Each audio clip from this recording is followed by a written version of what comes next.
Good evening. This is a regular meeting of the Princeton Planning Board. It's Thursday, December 1st, 2016, and the opening statement is as follows. Pursuant to Section 13 of the Open Public Meetings Act, adequate notice of the time and place of this meeting has been given by permanently posting the 2016 agenda resolution of the regularly scheduled meetings of the Princeton Planning Board. Such notice has been placed on the official bulletin board at the Princeton Municipal Complex and is to be maintained throughout the year by transmitting a copy of such schedule to the Princeton Packet, Town Topics, The Times, Trentonian, and Comcast Media. A copy has been filed with the Clerk of Princeton on the 9th day of December 2015. Legal notice of the adoption of said resolution appeared in the November 13, 2015 edition of the Princeton Packet. Would you call the roll, please? Ms. Burge, Ms. Capozzoli, Mr. Cohen. Here. Ms. Crum-Miller. Here. Mayor Lempert, Ms. Sproul, Mrs. Trotman, Here. Mrs. Ullman, Here. Mrs. Gunning, Here. Mr. Quinn, Here. Mr. Williamson. We have a quorum. Thank you. Are there any announcements? Anyone? Any reports? No? All right, then the first thing this evening is the resolution of the meetings for next year. That's 2017. You've got the calendar in the packet of things that was mailed. Anyone find any date that isn't going to work, or? No? Anyone? All right, does someone want Move to? approval, Mildred Trotman. Second, Gail. Okay, Ms. Trotman has moved, Ms. Ullman has seconded approval of the 2017 calendar. All those in favor? Aye. And you also got a set of minutes from the regular meeting of March 17th of this year. Were there any additions, corrections, emendations? Anyone? All right. I'll move approval. Second. It's been moved and seconded. All those in favor? Aye. Opposed? Carried. All right. That brings us to the discussion item. This was the rezoning request for Landwind Properties, and I'm going to ask Mr. Solo. It's been a while, and this has gone through some changes, if he'll tell us about it. Thank you. Yes, good evening. For those of you who may not remember, at the beginning of this year, Mayor and Council sent a request for a rezoning to the Planning Board. You then sent it to the Zoning Amendment Review Committee, or ZARC Committee. ZARC met twice to discuss the proposal, how best to address the proposal in terms of an ordinance form, and that led to a series of drafts, ordinances that they discussed. And what's coming to you tonight is that draft from ZARC. ZARC didn't endorse it. We had a meeting that got postponed, and we were hoping that we could finalize at least a recommendation to Mayor and Council by the end of the year so that they would then take it up. So what you have is a draft ordinance. I'm going to run through the ordinance for you. You have a packet. There's, I think, one or two memos from me. and there's a whole series of maps. I'm going to put the maps up on the screen, if we could turn on the screen, and give you a little bit of history and background as to how this all came about, and then if there aren't any questions on sort of the process and how this came about, we'll jump into the actual ordinance amendment. So in 2011, the applicant who's making this request submitted a subdivision application to create 20 lots on their property. Just give me a minute, and hopefully this will pop up. They wanted to put 20 lots on a 90.62 acre tract of land. The property is zoned R4, and at that time, the municipality approached the developer and said, maybe there's a better way we could develop this that wouldn't utilize as much land and would be much more environmentally friendly. All the maps that I'm going to show you have the same orientation, so I'm going to just take a break for a minute to show you. As I indicated, you can see the boundaries in black of the tract. It's 90 acres. It has frontage. Mount Lucas is to the west. That's along here, as you're looking at the screen to the left. At the bottom of the map is Herringtown Road. Point out that Bund Drive is right about here in the middle, and Herringtown is unimproved going to the left or to the west, and to the right and to the east it is improved. The Herringtown Lane, which has a series of single-family homes, is located to the east, right here where you can see the pointer. To the south, on the other side of Herringtown Road, is the Stonehill Church. To the north is Montgomery Township and the townhouse development known as Montgomery Woods. And again, to the east, you can see on the map, there are a series of single-family homes that are located and have frontage on Mount Lucas Road. The vast majority of the property is zoned RA or RB, and that requires a 4-acre lot or a 3-acre lot. For this, the frontage along Mount Lucas is in the OR, or the Office Research Zone. The site itself is heavily wooded. There's a small area of wetlands associated with the stream, and we'll talk about that a little bit more, but just to point out, that stream runs right through here. You can see the black line. Running, and it runs diagonally through. There are some steep slopes in the center of the site, and you can see that by where the contour lines get a little bit more detailed. We'll have a more detailed map that shows you those. What's being shown on the maps and considered steep slopes are slopes that are 15% or greater. I do need to point out that by ordinance, you're allowed to build on a 15-degree slope, and when the slopes approach or are 25% or greater, it requires a variance. So the ordinance does not permit development on that, where it's 25. But what is shown on the maps that we'll talk about is from 15 to greater. Wait, I'm sorry, can you just explain what the gradients, does that mean 15% or more, or? Yeah, when I get, there's another map I Okay. think that shows that better. I was just Okay. trying to give you a little history by putting up, this is a 20-lot subdivision. This was submitted in 2011. Just giving you the background that the southeast portion of the site is somewhat cleared and somewhat level. This original plan got modified when they came in. Staff reviewed it, and the importance of the as-of-right plan, and we'll call it the 20-lot, is that sets the base density that when we talk about the cluster ordinance that builds from, our cluster ordinance allows a density bonus based upon whatever the base density is. But is that even if, are you discounting slopes? That's why I was wondering, because there was so No, many you don't slopes. discount it. The way it works is if you can find a suitable building area to build your house, the lot counts. You can have wetlands, you can have steep slopes, you can have woodlands, you can have vernal pools, riparian rights on the property, but you need to be able to show to the zoning officer or the engineer that there's a buildable area on that lot, because there's nothing wrong with the rear or the front being wetlands. There's something wrong if you can't find a buildable area, then we wouldn't count it. And so you already went through and found buildable areas for each of the lots? Well, we evaluated this one and came up with that there were some concerns, both in terms of whether or not a variance would be needed or if there was an environmental condition that would prohibit it. I'm going to change the view here. So the applicant submitted a revised plan, and that's this one. This has been reviewed by staff. We feel fairly confident that 20 lots could be created utilizing this plan. As you can see, they changed the road, the lot configurations are a little bit different, but in general, it complies. Realize at this point, and I'm showing you a whole series of maps, you're not being asked to approve the map. You're not being asked to approve a specific plan.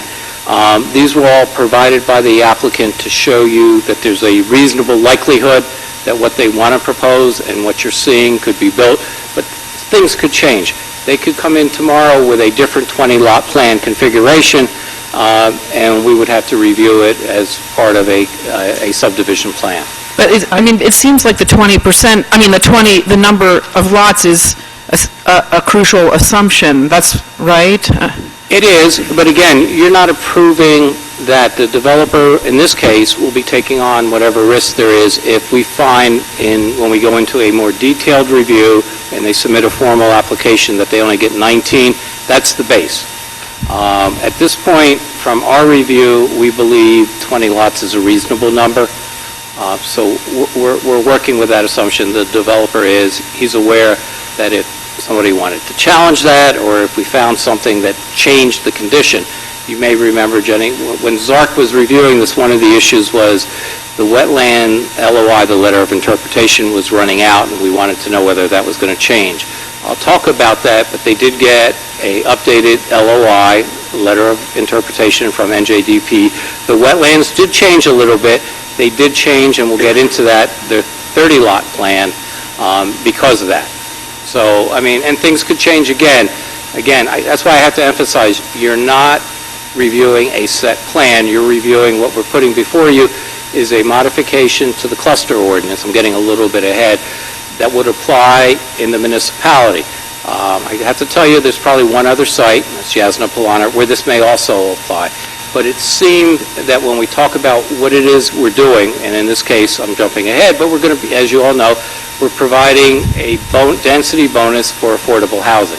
That would apply to this site. It would apply to at least the one other site. There's possibility of some more if some of the educational institutions wanted to assemble, because they have the acreage to do that. I don't think that's really likely.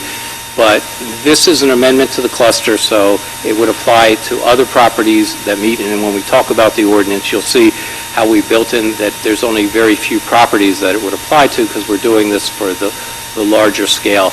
And remember, we've always had a bonus, not always, but for many years, given a bonus for clustering. Because in general, we, as a policy, prefer that where you can cluster and more tightly develop a site on the better or more environmentally suitable area and avoid the more environmentally sensitive. So it's a win-win, and we'll talk about how that all lays out as we get into it more. But I did want to share with you that through the ZARC process and through the wetlands, the 20-lot base did change, and we use that for calculating the density. If I may, Lee, just because we're already on the subject, I just want to clarify, because this is part of the ordinance where it discusses how you calculate the gross density. It does not mention wetlands particularly. It mentions other unsuitable aspects. Are wetlands considered unsuitable for development? They're not only unsuitable, but you can't build on wetlands or their buffer areas unless you do a buffer averaging plan. So that's why I've been focusing more on wetlands. You're correct. There are other critical features, floodplains, and the like. For this site, it seems that the steep slopes, and that would be 25% or greater, the stream, and its associated wetlands. And you can see on this map how they've modified a little bit, and you can see where the stream is running through. And there are some wetlands that are associated with the stream, and as you can see, there is a large area where a house could be placed on these lots. That's why we think there's a fairly high likelihood that the 20-lot subdivision is a reasonable assumption for the base density. So the one last question I have is, in terms of determining the unsuitable character of a lot, even if there's a buildable area somewhere on the lot, if you have to cross unsuitable terrain, either steep slope or wetlands, to access the suitable part of the lot, does that make that lot unsuitable? Or are you able to cross with a driveway or with some kind of construction the unsuitable portion of the lot? We have not ruled that out because you can get a permit from the NJDEP to cross the stream for a driveway, so it would be subject to that. That's why I said when we look at it, we think there's a fairly high probability that they're going to get 20 lots. Okay, continuing on, just to remind you, the existing cluster ordinance provides for a density bonus for preserving open space, providing public access to the open space, and providing an active recreation. Those are the three criteria that are there, and it allows, depending on how much open space and active recreation you provide, what kind of bonus you would get. Then, at the ZARC meeting, we talked about, well, what would happen if the developer just used our existing cluster as it stands? And they could get 27 lots, and I'd like to share that one with you as well. Bear with me.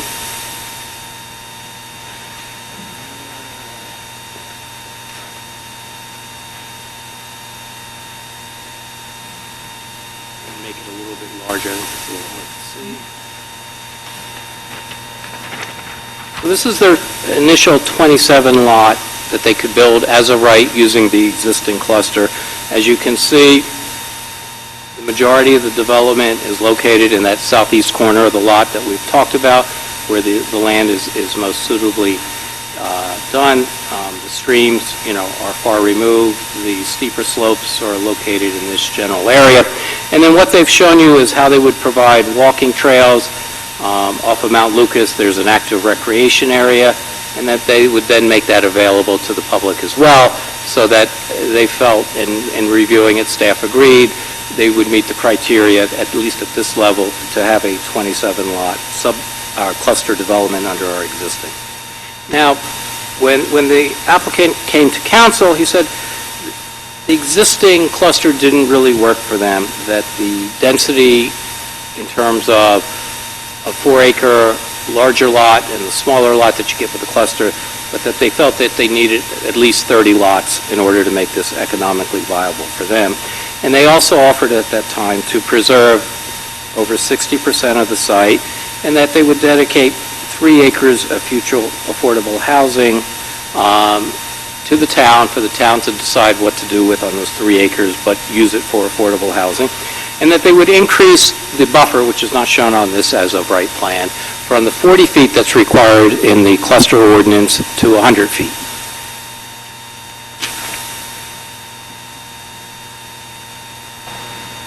In the beginning of this year, that was what they presented to mayor and council, who reviewed the proposal. In general, the council, in their minutes, say that the proposal was an effective way to preserve a portion of the Princeton Ridge, would place the development on the least environmentally sensitive lands, and would provide an opportunity for affordable housing, all things that they were supportive of. So they sent it to the board, and it went to ZARC. And as I indicated, we had 2 meetings.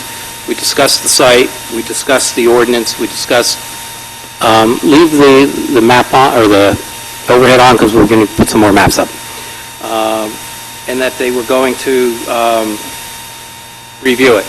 As I indicated at the last ZARC meeting, there was an issue that the wetlands was expiring.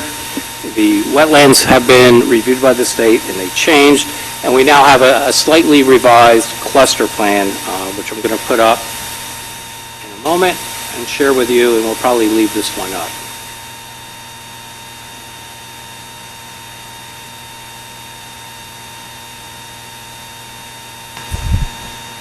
I think you all have a smaller copy of this as well, but I want to put it up on the screen so the public can see it. So now what you're seeing is in the yellowish tan color, they're showing you in the southeast corner the 30 lots that are clustered. All the way over on the left in the northwest corner, lot 31 becomes the affordable housing site that we're talking about. And they are showing, it's a little hard to read on this, but over 70% of the site, it will be preserved as open space. The darker green, where I'm running this little hand over, are the steep slopes, but they start at 15%, and you can see that they do impact some of the homes, but they're not the 25% that would be prohibited for development. And, I'm sorry, Lee, there are no 25% or greater slopes on this property? There are a few, but they don't seem to prohibit any development. But They're not where a house would be located. As you They're not look shown on at the plan? lots 23 and 25, it looks like they're in some steep slopes. They're in that 15 to 25 range. They did not map just the 25%. In general, and as a rule, we would discourage development in a 15 to 25%, but it's permitted. There have been other developments that have developed in that, but from a general planning point of view and probably from an engineering point of view, you want to avoid that. It's a lot more destructive to the site in order to build a house where there's a 15 or 10% slope. And so we're trying to stay out of that, but the ordinance only prohibits it where there's 25% slopes. In terms of the standards for roadway design, is there a limit on the steepness of roadway design that's permitted in the town, in the municipality? Yes, there is. Jack, do you have that Yeah, number? I'm not sure what it is. I mean, it's typically in the maybe 12 to 15% range. Right. Okay, so again, I'm asking relative to the gross calculation on the 20-lot plan, if there's a driveway shown crossing 20% slope areas that could be deemed not usable. If it were at 25%, yes, but not 20, because But I thought you said there's a limit on the steepness of Right, but you roads. can, obviously, they can change the grade to get that 15 or 12%. Which is why we want to avoid the more steeply sloped portions. Just by changing the topography, you can get that flatter slope. Within limits. I mean, Within limits, but what the ordinance really says is it's that 25% that becomes the problematic one where you need a variance. If they needed a variance, I don't know if we would count necessarily the lots, but again, we felt fairly comfortable that the 20 lot seemed reasonable. We'll look at it closer.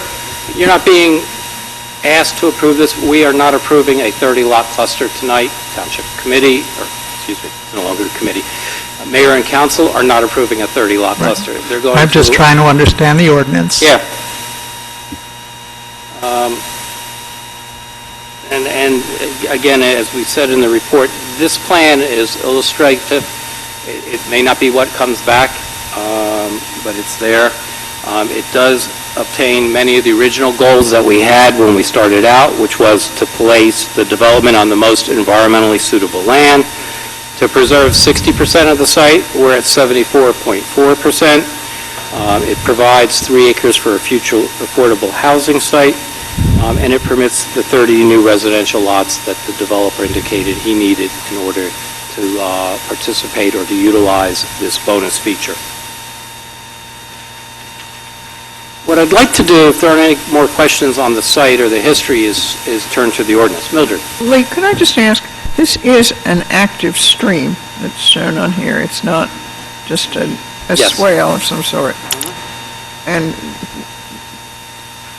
where does it start, approximately the point where it crosses the driveway in?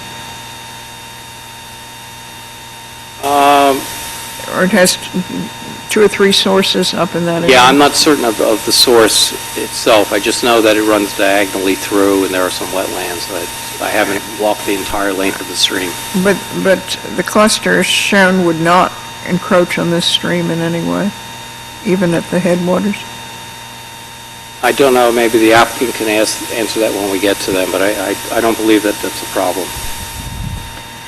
I'm just, so I can have this in mind, offhand, what's Yasna Palana's zoning right now? Do you know? 2-acre zone, I believe. 2 acre? So that's why I was saying there is one. I think if they were to develop it as 2-acre lots, it would probably get less than 100 units. So, I mean, there is, but again, it's the same thing. Do you And you'll see when we talk about the site, you're preserving 60% of the site, you're getting a future affordable housing site, so there's a balancing I think you'll have to do, especially at the council meeting, in terms of the benefits and what we are trying to do. Because what ZARC ended up doing, and again, they didn't recommend the final ordinance, but at a staff level, what we thought made most sense is adding another criteria to the clustering, so that having the additional criteria for affordable housing seemed to fit in well with the recent discussions that we have on affordable housing, as well as longstanding goals in the master plan to seek innovative ways to provide affordable housing. And this truly is a unique way. You'll see when we talk about the ordinance, it says very little about the affordable housing zone, and it specifically says that's going to be determined later, what goes on there, whether it's 10 units or 20 units or 50 units. Some future council is going to have to decide that, and it will be based on a variety of reasons. But for our purposes, it wasn't part of the cluster. It was just the cluster setting up, receiving the land. Mr. Sel? Yes. At one of the earlier meetings, when the 3-acre site that was going to be designated as the affordable housing site, it was questionable whether or not that land was developable. Has that been determined yet? I know we're not going to discuss it, but did you? We looked at it.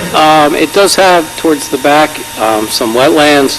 We put in standards specifically into the ordinance from some of the ZARC members had mentioned that it had to be environmentally suitable, and we define what that means, and it was, you'll see in the ordinance, it's 20% or less of the site could have wetlands or steep slopes.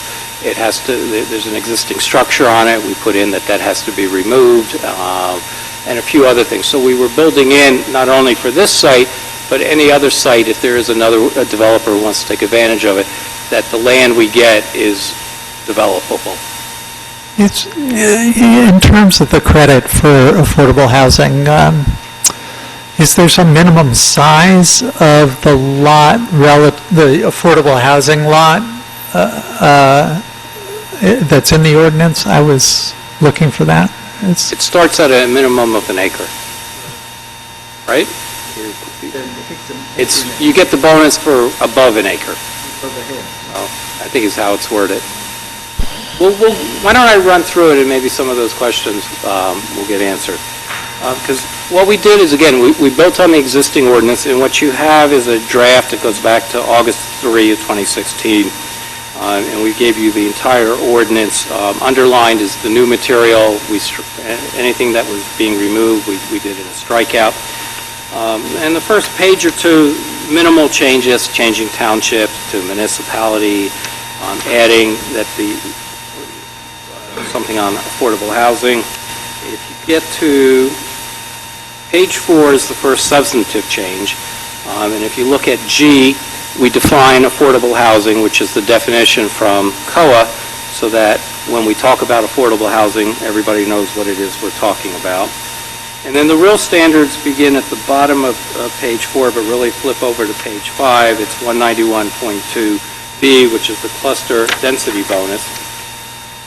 And there you'll see in item 4, we've changed it, and it reads now, residential clusters which dedicate suitable land for affordable housing, provided the municipal council agrees to accept said dedication. The dedicated land must have, and this would be the standards to ensure that the land is developable. First, sewer service,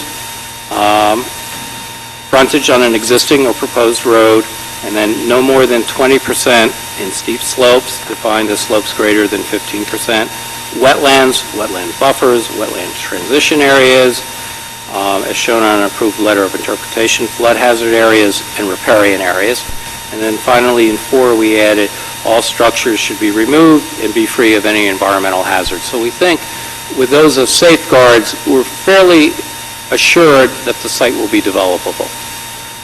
And the final check is obviously mayor and council have to accept or agree to accept the dedication. So does this say that if the council chooses not to accept the property, the developer does not get or the applicant does not get the bonus. That would be my interpretation. That, Because again, as the planning board, you can't speak for the council to say you have to accept it. We've had that come up with open space.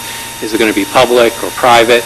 And the condition is always, you have to go to council and they'll make that decision. And then down below that, it talks about the density bonus.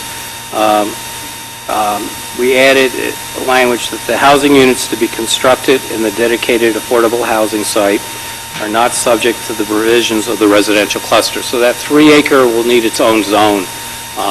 We just weren't prepared to tell you what that would be because there are a lot of factors that will go into that, a lot of that depending on where we are with our COA numbers and the like, and that will also be a mayor and council decision. So we're setting up what I think is a fairly innovative way to get an affordable housing site, and then we can over the next few years or longer, figure out how that will be developed.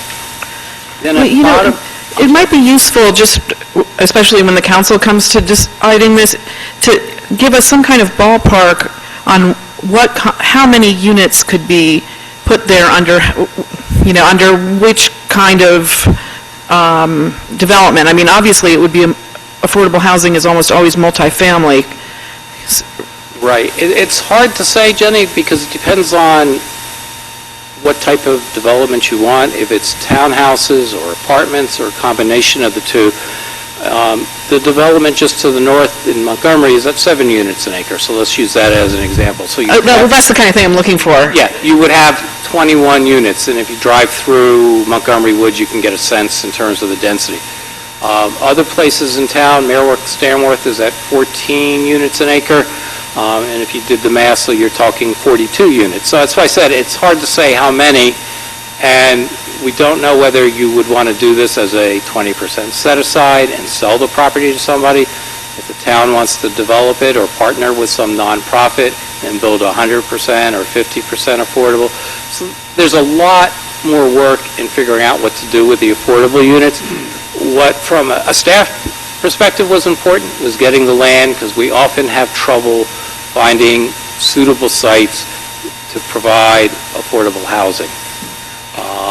And typically with single-family development, all we get is a fee, and then we have this money, but we really don't have a site to expend it on.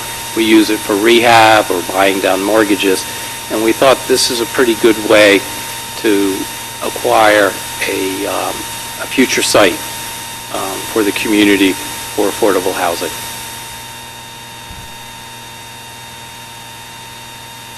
If I could go on then, at the bottom of page 5 and spilling over to 6, it tells you what type of site you need to be eligible for this site. So you have to have a 75-acre tract. So if you had a 20-acre tract, you're not eligible for this. We're really gearing it to the few remaining very large parcels. We've increased the common open space to 70%, with 60% as preserved open space. Preserved meaning nothing's going on there. And then C, we set this new minimum buffer from the track line at 100 feet. The existing ordinance called for 40 feet, so this would more than double the setback all around. And then at the bottom of that paragraph, you'll see, and it's only 2 sentences, so I'll read it. The bonus for dedicating land for affordable housing shall be calculated as follows. For every 1 acre of land dedicated to the municipality for affordable housing in excess of 1 acre, the developer shall receive a 15% bonus for housing units in a conventional development. And then we go on to say the land dedication does not relieve the developer from paying the affordable housing fee. What that means is for the 30 single-family homes, they'll pay the existing fee that's charged for single-family residences for affordable housing. So the thought there was we would be generating some seed money to figure out what to do with the 3 acres, but it would go into the town's affordable housing trust fund as required under the COA. And then you'll see in the next paragraph at the bottom, and underline, if the developer qualifies for a bonus in more than one category, because often they do, the bonuses shall be cumulated but shall not exceed 50%. So again, using the 20 lot, in this case, that's why they can go to 30, and that would be capped. So if we had a larger site or a slightly smaller site, it's capped based on the base plan. So if you had a base plan with 30 units, they could build 45 if they meet or exceed all of the density bonuses. The rest of the ordinance remains unchanged. Again, we changed township engineer to municipal engineer and township to municipality.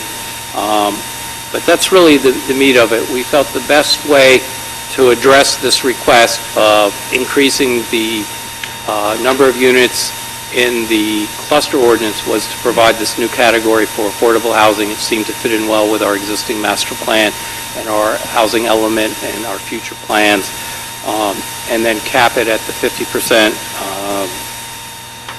as well. So that's the ordinance in a nutshell. I'm sure we have some public that want to be here. I know Mr. Letizia is here. He's indicated if the board has questions for him, he'll answer them. What staff is looking for is for the board to decide whether, if you're comfortable with this ordinance, or if you want to modify it in some way. But I think it's been about a year. We need to advise council what our thoughts are on whether or not we want to provide for a new form of development here. Gail, did you have a question? I missed the ZARC meeting.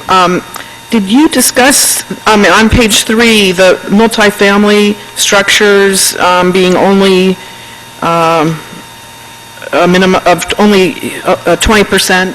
It seems like that's something that might have changed, a feeling about multifamily. I know we were talking about in our zoning amendment, our zoning project about encouraging multifamily. I don't think we really did, because again, we were really focusing in on this request and changing the bonus. We didn't really get into if that would be a separate amendment. I mean, multifamily are better for the environment, and, they're...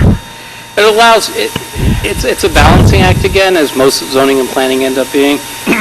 Most of the clustering is occurring in the larger lot areas in town, and I think that's why originally the 20% may have been put there. I don't know, it predates me. I'll date Alan, and I don't know, Alan, if you remember why, but I'm going to guess that because most of the areas in which clustering was occurring were larger lot zones, and I agree with you, Jenny, it may have made sense to provide variety of housing and to maybe allow to cluster a little bit tighter, which is what apartments or townhouses allow you to do. But it's being put in a residential area, and this is a perfect example. So if we had more, and they're not showing any townhouses, but if that's what they wanted to do, you'd be putting townhouses up against homes that are on 1-acre lots. Typically, that doesn't happen as often, but, it's something we could look at. But I think it's a larger question than just what was asking, and the applicant wasn't asking for it, so we didn't really stray beyond that. And I guess just to add, this wasn't intended to be a review in gross of the existing cluster ordinance. Yes, and in terms of multifamily, you're correct, there's 20%, but that, in addition, there's no limitation on townhouse development. Oh, townhouses are not multifamily? But, yeah, in that same section you were reading, This is non-townhouse. if it's both, then it's not a multifamily. Any other questions? Jack, Derek? I should point out and give thanks both to Jack and Derek and Alan were instrumental in helping me draft the ordinance, as well as the ZARC committee. We got a lot of good input from them as well. Oh, just one more thing. I just noticed about them on page 10, I know we were talking also in our zoning, in our project about the mounding, and I just wondered if you wanted to change that. I mean, because is that, or whatever you call it, where you're calculating the height, and so I thought it was the township that, either the borough or the township, one of them allowed you to mound up dirt to make the building higher. Do you know what I'm talking about? And so on page 10, when it's talking about the height and how it's calculated, I don't know if that's the way that, if it says it's, where is it? E. Is that the way, does that allow you to build up dirt? No more than you can currently do. Well, what I'm think saying it's is, the should we, which one is that the better way or the worse way to This is probably more calculate it? restrictive than what we currently have because it gives a definite height. Many of the former township zones allow for a height to setback ratio, which also allows a taller height. But I think, Jenny, this refers back to definitions in other sections of the ordinance. You can't really change to Oh. disallow the mounding Oh. here. Oh, You have okay. to do it, basically where the Okay. definition of Okay, I just- ground plane is. Okay, forget it then. We're working on that ordinance, so Yeah. hopefully that'll be Right, January, I just thought if it February. was an easy thing to just, But I do have just one more. I just want to make sure I'm understanding the affordable housing credit correctly. So it's 15% for each acre above 1 acre. So you get a 15% credit for 2 acres and a 30% credit for 3 acres. I'm understanding that. Cumulatively, you Right. can't exceed the 50%, right? I understand that, but, it's relevant because I guess you could give 4 acres and then, get almost your 50% No, credit it without can't doing any of the exceed- other, It can't exceed 30% okay, for that one. for that one credit, Right. okay. Okay, anything else? Tim, any Zark comments? All right, let's see, Mr. Letitia, did you have something you wanted to add before we open it to the public? Tom Letizia, attorney, Pepper Hamilton, representing Landwind Development. We're not prepared to make a presentation. We don't think it's really appropriate. This is a review of zoning, and it has been discussed for about a year now, various parties, with the ZARC twice, with council. We were actually before this board, if you recall, earlier in the year. And so we're really at a point now where we're hoping we can get a decision one way or the other. We realize we're not entitled to this. This is a request. It requires the council, the policymakers to decide whether this is a type of development that you want to encourage within the municipality, a development that we believe provides a number of community benefits that are really not realized currently under your cluster zoning. For example, just, again, it's already been touched on, but just to emphasize, affordable housing. Currently, you really don't have anything like what's being proposed as part of this zoning amendment, where as long as you can, the developer is required to cluster, the municipality can be dedicated land for affordable housing, and if you've been following what's going on with affordable housing throughout the state, I think this is a timely piece of legislation to consider. Secondly, the amount of open space that is going to be provided as part of this development, much more than you would get under, clearly you won't get anything under a conventional plan, but if we came in with an as-of-right, we wouldn't have to provide as much as we're under this plan. And then finally, because I know you're going to hear from some neighbors this evening, under this proposal, there is a 2.5 times greater perimeter buffer around the track than you would have under the as-of-right. So I think those are 3 key factors that hopefully you'll consider as you review this ordinance. And again, on behalf of my clients, we're hoping that at the end of the night, and hopefully it won't be the whole night because I have another client waiting in the wings on another application, that you would tell us one way or the other. We're at the point now we need to know what direction we're going to head in. Thank you. Thank you.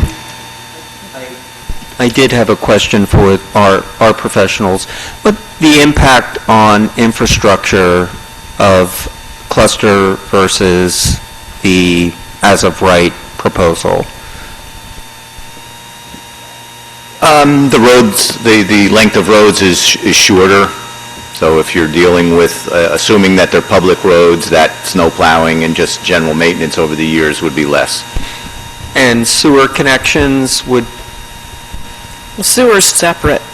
Well, but yeah, I mean, They pay for each connection. I mean, as far as capacity, the difference between 20 units and 30 units is not significant. We don't have any issues with capacity in town, so that wouldn't really be an issue. Okay.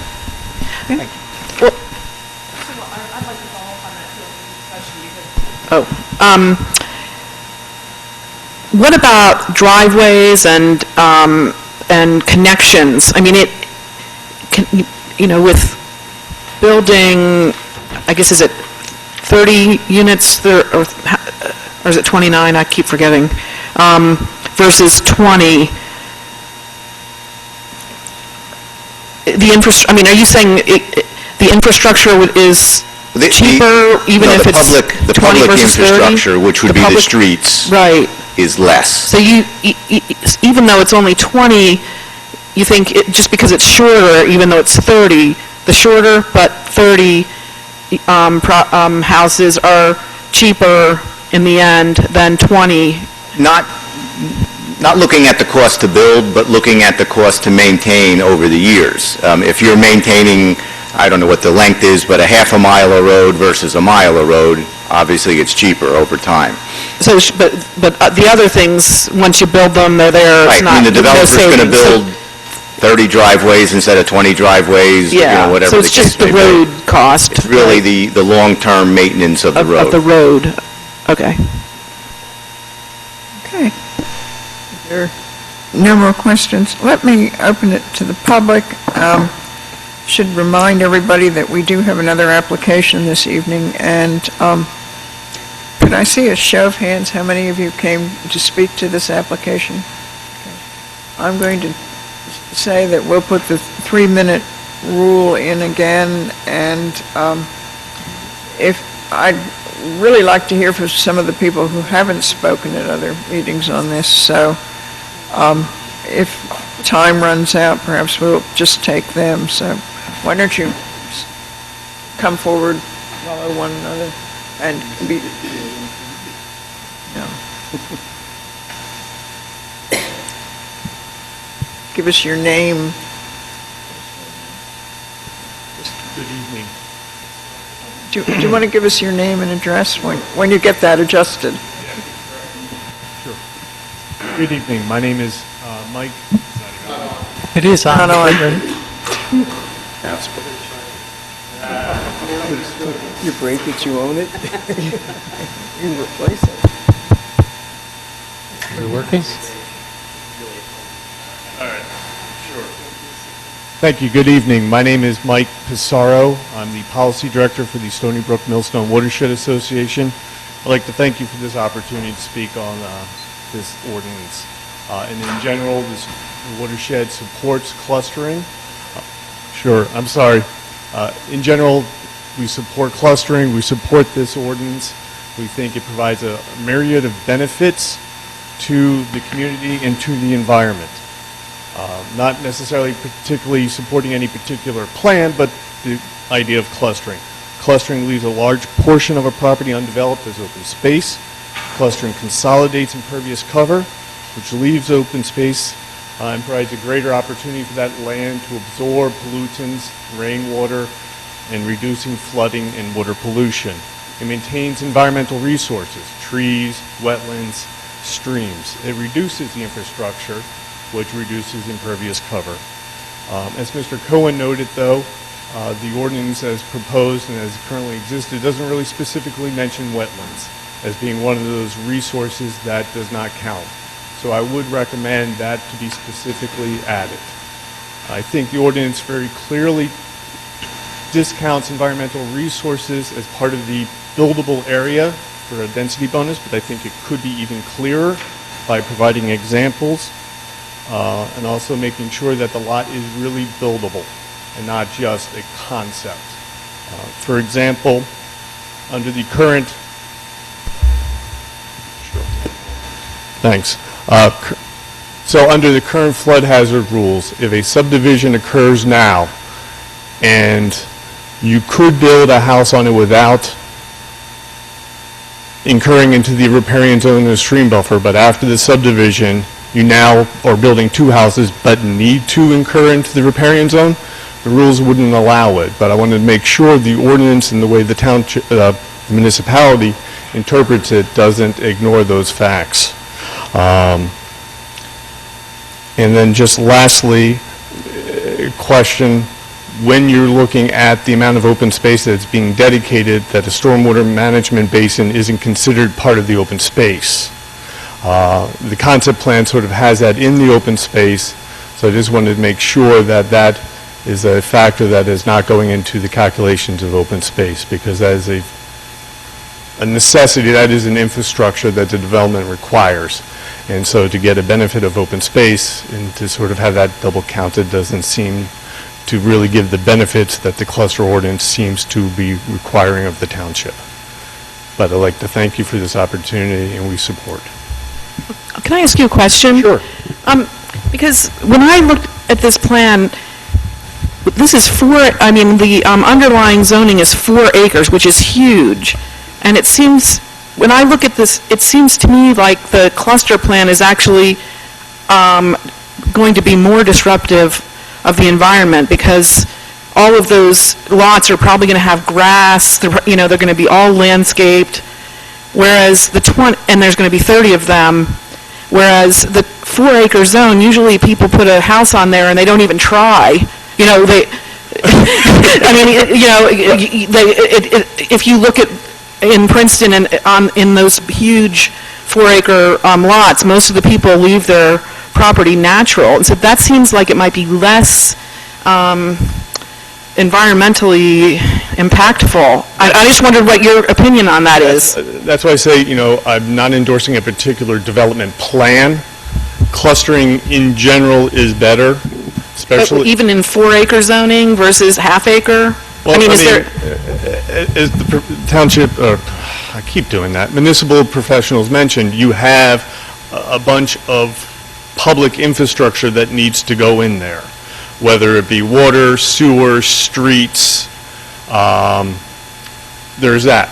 The development generally on large lots tends to compact soils significantly. So the lawns that you do have, even if you are leaving part of it, are extremely compacted. So you're not really getting a recharge rate or infiltration that you would if the open space. Again, you could probably have a cluster development built that is horrible. And that's why the devils are in the details of the plan itself. But in general, moving things away from the resources, if you have a large lot development that is coming right up against transition areas for wetlands, you're still impacting those wetlands. So the farther you can move away from those, the better. The more open space that you have that has not been subject to development, the better you have of stormwater flowing through that, slowing it down, not hitting the streams as quickly as if you would on a compacted lots, or as a lot of developments are channeling it straight to the storm sewers and straight out to the streams. So But you're saying it's compacted even on 4 acres? I mean, how does it get compacted? You're running the equipment to it. You're putting. So just like right around the building and on the driveway? Getting it to the building area. So there are ways to do it so you don't, but you're still losing mature trees, you're still compacting more of the soil than you probably would otherwise. You are impacting wetlands. Even if you're staying out of the buffers, you're still closer than a cluster development may allow you to be. So. Thank you. Thank you. Thank you very much. Next person, please.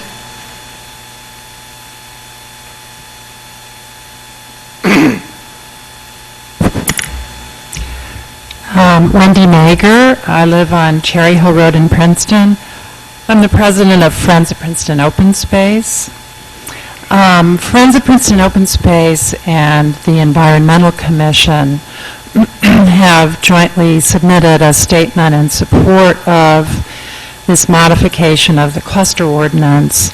to council, and Sophie Glovier is here from the Environmental Commission and will speak to that. I want to make the point that we came to our position about modifying the ordinance to encourage a cluster development on this lot because we felt that was the best environmental outcome in the absence of a realistic possibility of preserving the entire property, which of course we would like to do. But this is an expensive property. There is a dearth of state funding available. We have used up our last Green Acres funding from a previous round. The county is talking about pulling back on the amount of funding that it makes available. And we've seen with our last application with council that the signal is that our own municipal open space tax is fully committed for the foreseeable future, and that there is not an appetite to borrow against the future stream of the open space tax. So, in the absence of a plan for total preservation, we're focusing on the zoning amendment, which I realize is intended in part to encourage affordable housing, but we're focusing on the fact that it would incentivize the development of this parcel in a way that would preserve a large amount of open space, would keep the development away from the area that has the mature trees, the stream corridor, the majority of the wetlands, and the steepest slopes, and would put it in the part of the tract that was previously disturbed, obviously, likely farmed, and preserve a lot of desirable habitat as well as the opportunity for public use of the open space. So I'd like to cede the floor to Ms. Glovier, who would speak to the joint statement of Friends of Open Space and the Princeton Environmental Commission. Okay, thank you. Sophie Glovier, I'm a resident of 68 Drake's Corner Road and a member of the Princeton Environmental Commission. We had the opportunity to consider this matter at our November meeting, and as has been stated, in the absence of a preservation option for this property, would support the zoning amendment to increase the cluster density from 27 to 30 lots, as Wendy has stated. In addition, our chair had forwarded a suggestion that if the site will be developed, that we would just advocate for the most effective planning in order to protect the wetlands. And as Mike had mentioned, there was a large detention basin shown on the plan, and lots of piping would need to run to that. So what we were suggesting is the consideration of more dispersed natural infrastructure options, and also citing the housing so that there were potential benefits in terms of the solar access. And I think that's it. Thank you for your consideration. Okay, thank you very much. Next person?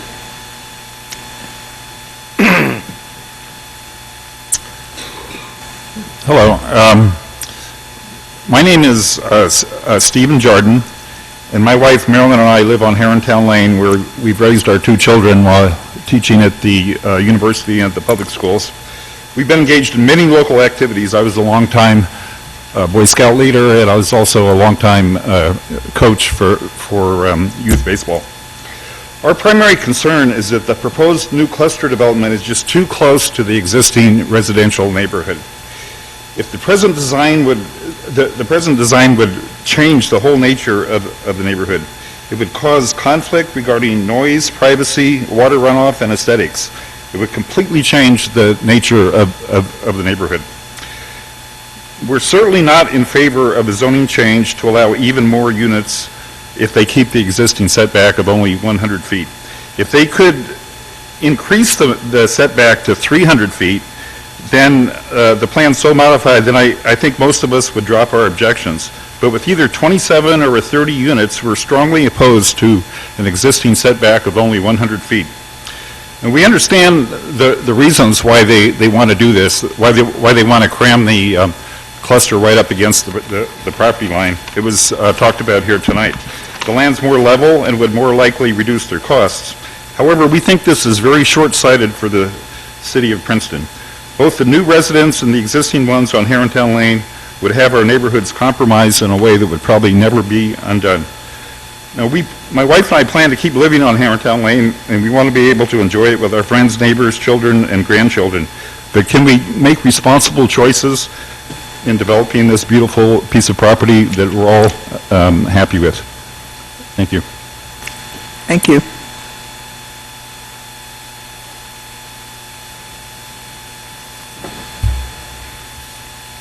My name is Will Howarth, and for 21 years I've lived on Herrontown Lane, and I have spoken to this group before, but I'm bringing some new evidence this time that I think will, I hope, affect your thinking about this proposal.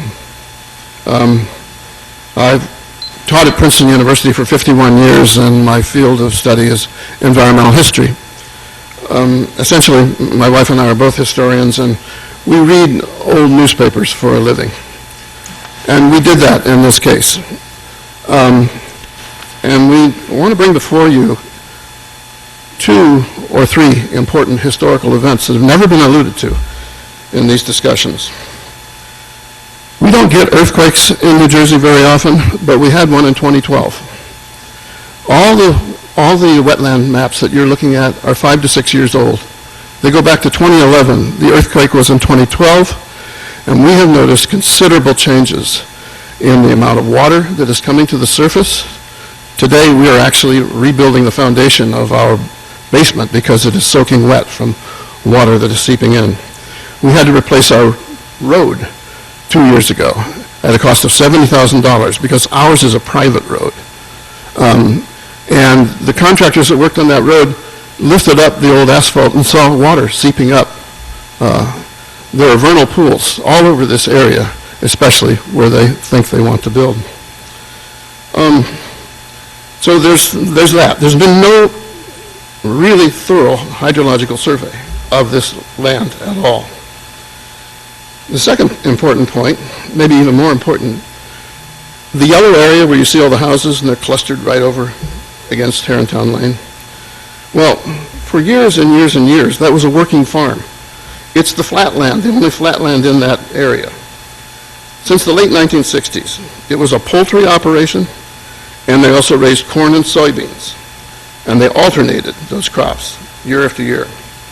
Until 1999, right up to our fence lines, Steve Jardin's backyard, there were crops planted there. And during that time, the farmers sprayed and soaked the crops with pre-emergence, chemical fertilizer, herbicides, pesticides, the very kinds of chemicals that bind with the soil. And they remain active for decades. They're now banned by federal authorities. Can't use them any longer. The 7 Herrontown Lane houses that back up to that old cornfield, in those families, there have been 6 deaths from cancer over the years that Herrontown Lane has been settled. They were the first groups of families to settle there. They were the longest exposed to these chemicals. That field is no place to be building homes of any kind, not without major soil testing and remediation. And finally, I think we really need to think carefully about 30 homes, which the developer has told us will probably be priced at $1.5 million each. That, incidentally, is twice what our homes are worth. If we have a neighborhood like that, you know it will have no social or economic diversity in it at all. And a mere 3-acre affordable housing development is hardly going to counter that. Those new families, by the way, will crowd our school system, which is already terribly overcrowded. There is a precedent for what we're asking. We're asking for a 300-foot setback, saying it's 2.5 times what is required by the law. They're expanding on the 40 feet that is allowable. The council in 1999 did just that for a development that is only half a mile away. It's known as Campbell Woods. There was a nursing home proposed to be built on Bunn Drive. The planning board approved a wooded buffer. They moved the construction site for the nursing home. They granted protection from night lights, from signs, from traffic and noise. The setback became 280 feet, and that was to protect residents from one building, not 3 dozen, as we are facing.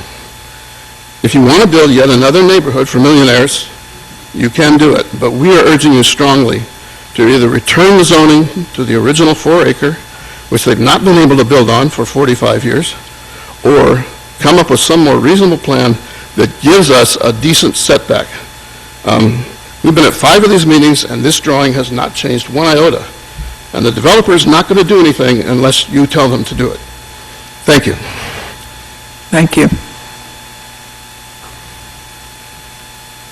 My name is Ann Matthews. I've lived on Herrontown Lane since 1996.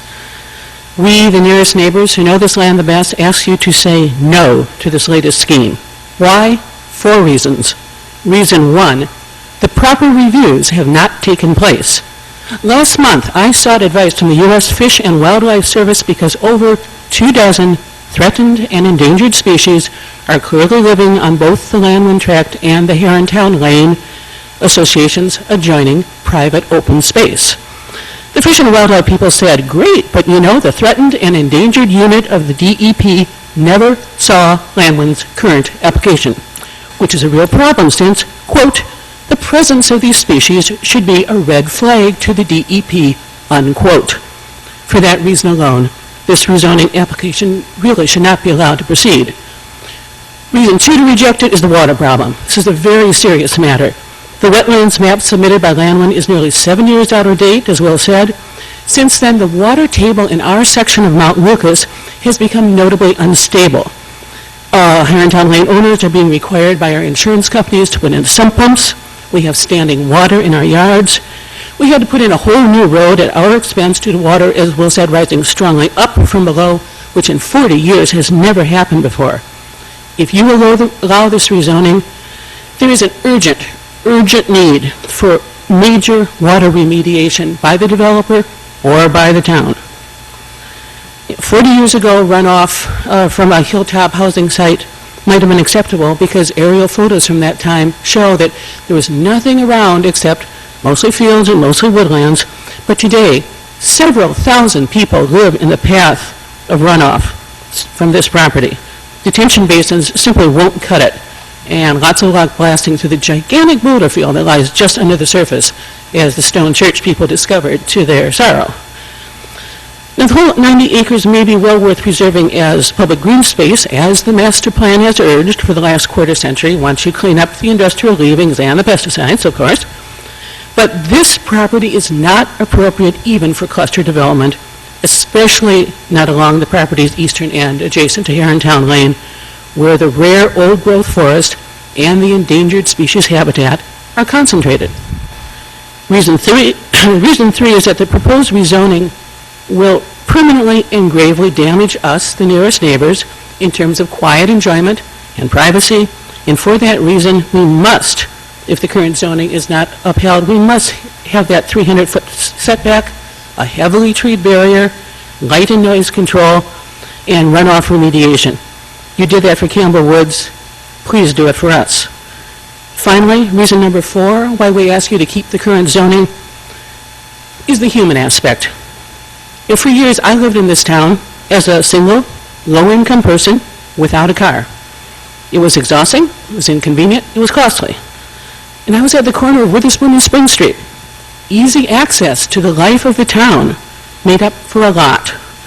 But to force low-income citizens onto those 3 remote Landwind acres, that's pretty cold, especially as a device to shove in more McMansions at the other end of the property, and offer 21, maybe at most 33 isolated, car-dependent units.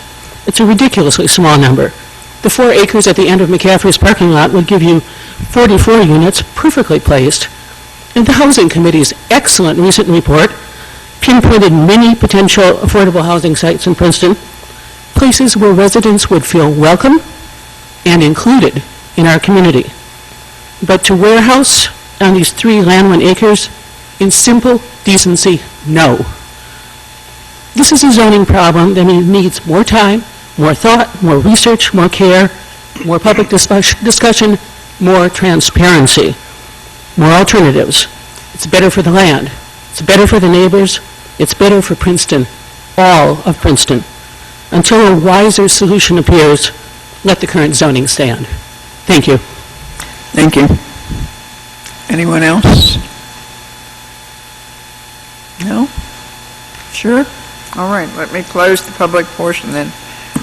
All right, board members, you've heard the public discussion, you've heard a great deal of discussion about this, and it's really time that we tell council what we think and send it back.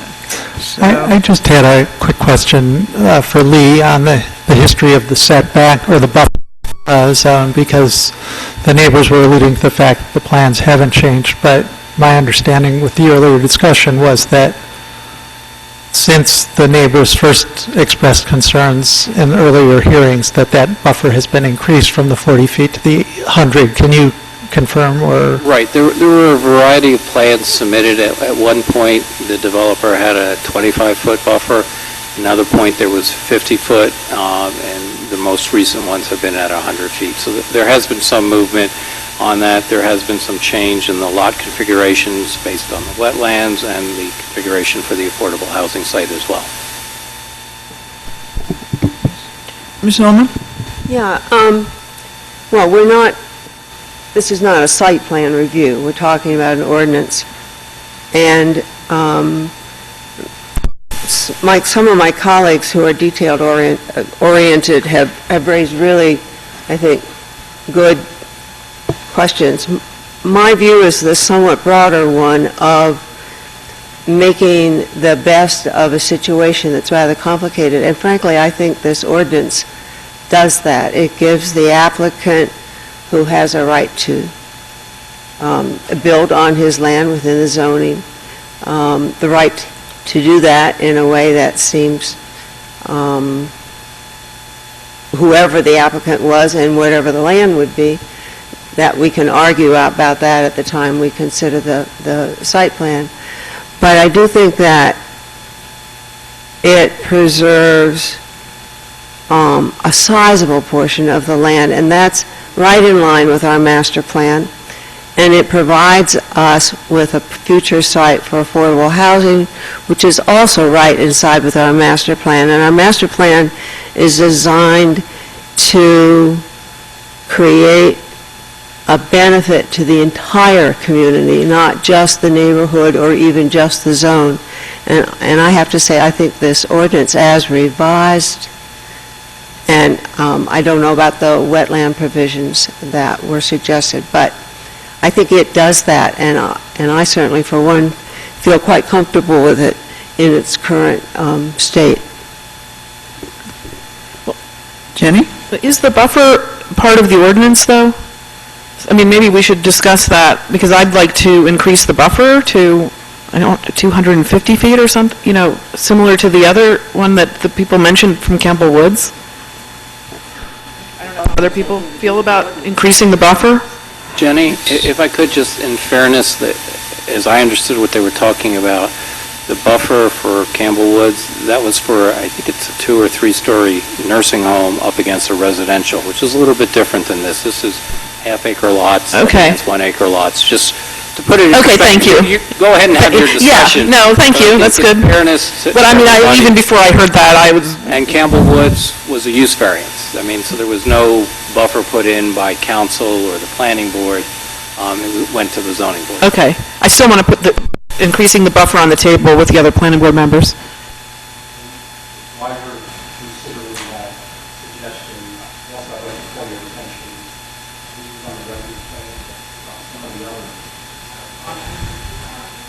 Sorry. Yeah, I can't hear you. I'd just also like to point out for your information is that the plans that Mr. Solo showed you also denotes the setbacks of the homes on Herrontown Lane to our property. And I think all of them are less than 100 feet. So Wait, could you repeat that? To what? I didn't hear it. the homes on Herrontown Lane, the setback of those homes to our property, Oh, to your property, okay. all of them are less than 100 feet. And keep in mind that the buffer is to the property line. Correct. So there's another 25 feet of setback within the properties, and homes, the structures are likely to be Towards the front of the lot. towards the road, so the You're not actual amount of space between these homes and the homes that are likely to get built is in the neighborhood of 300 feet. I mean, maybe a little bit less, but So you're not in favor of it, of increasing the of buffer? increasing the buffer, I'm not in favor of increasing the buffer. I think that When else? I would also just like to echo Gail's statement that I think that this ordinance is an improvement in many ways over the existing zoning for the neighbors on Harrington Lane, and I think that it's supported by the environmental community in town. I think that there are a lot of, and it's great, it's a great opportunity from an affordable housing standpoint. I do think that this location on Mount Lucas is a pretty good location, not as good as the one by the shopping center, but why can't we do both if the opportunity arises? So I think on a number of levels, this is an improvement over the existing zoning, and I would support it. Right, and that one of the things that we tend to forget is that most people, even in affordable housing, have to have some sort of automobile transportation. And this has been shown again and again, that within a year or so, they acquire cars of some sort or ride share. I should say, when Professor Howarth was talking about research, I did look up to see just what the setback was when their development was built. It was called Cedar Brook Homes, and it bordered on an OR zone, and the setback would have been 150 feet as planned. Of course, the zoning has changed a number of times on this lot, so it would have been only 150 feet to a parking lot for various office buildings and so on, and that's what the original buyers bought into. So, the fact that you've enjoyed really the wonderful landscape and the woods and so on has been a bonus that wasn't expected at the time that the houses were put in. And I would also like to reassure the neighbors that many of their concerns will be appropriately addressed at the time that a plan review is performed. And I think, you could hear from the tenor of the questions throughout the evening that we're concerned about what the right number of units is on this property based on whether all of those 20 lots in the sample plan are actually developable and so on and so forth. Concerns about the environmental quality of the soil and the farm area, all of those things we will be focused on when this comes around for an actual plan review. And things like lighting, which is very important when you get a new development next year, will be one of the things that we will be looking at that time. So, anyone else like to weigh in on this? I should say that I'm very much in favor of the cluster and cluster development. I think it's one of those things that really is environmentally sound, and I hope that we'll see it a couple of other places under this ordinance. And noise pollution is another problem in this building, anyway. If there's nothing else, protest.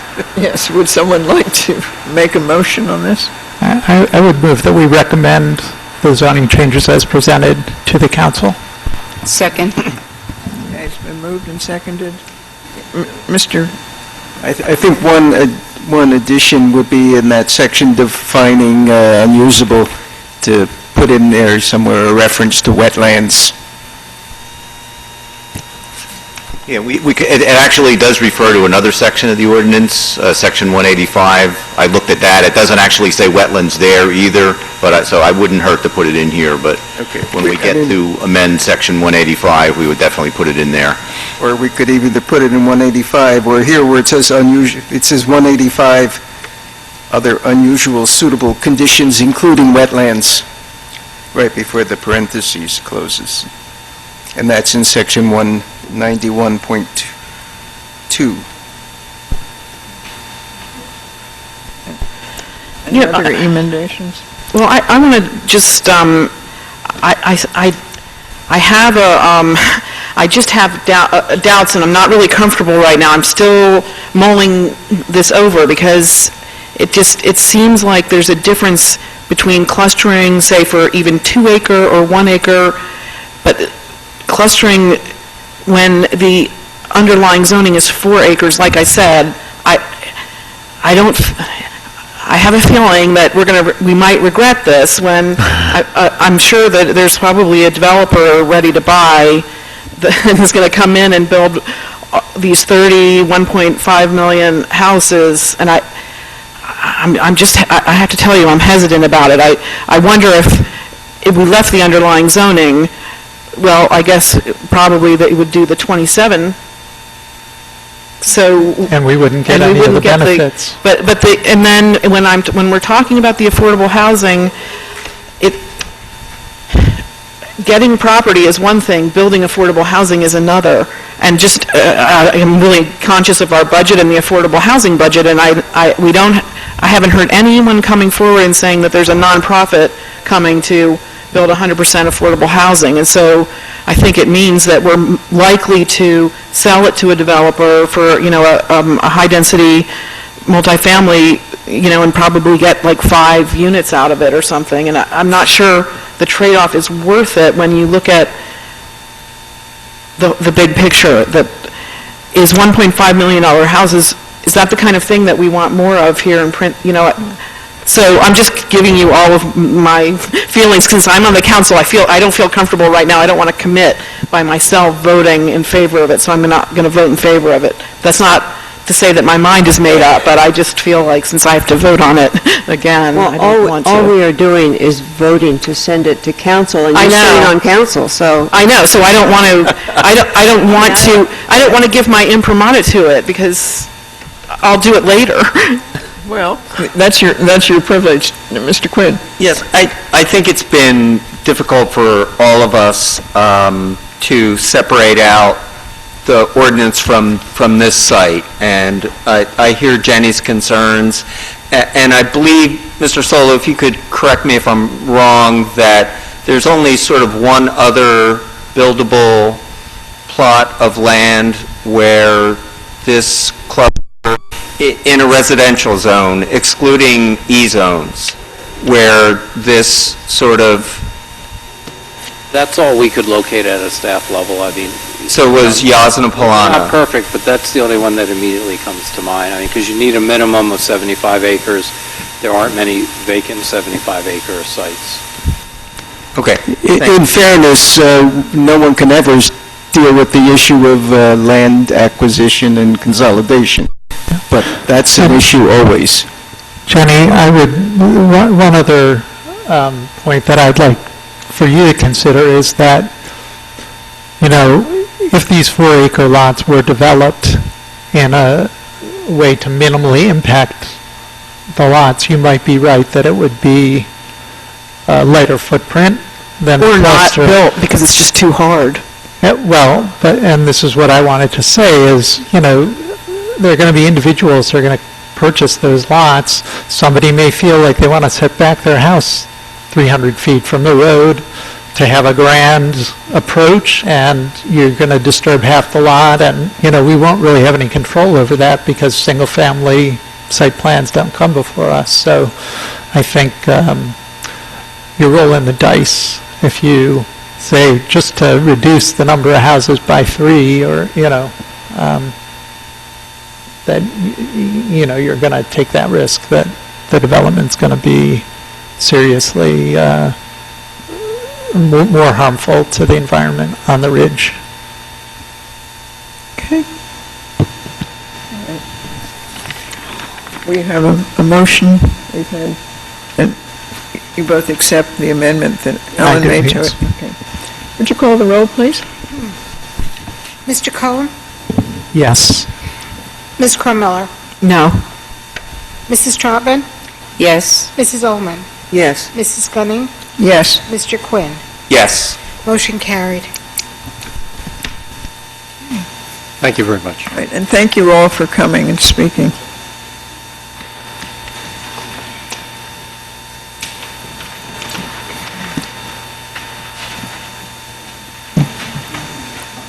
Do we have to say?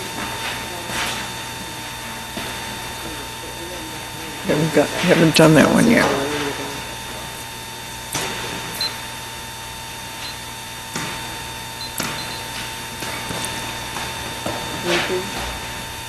Thank you.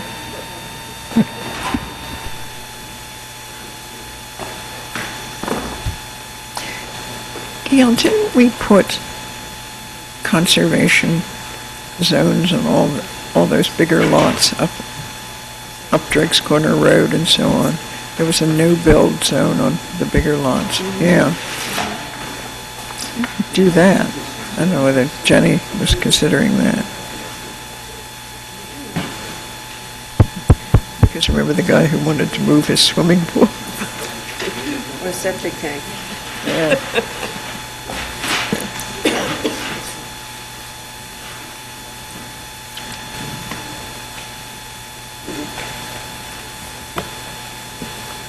I think so. Are we ready?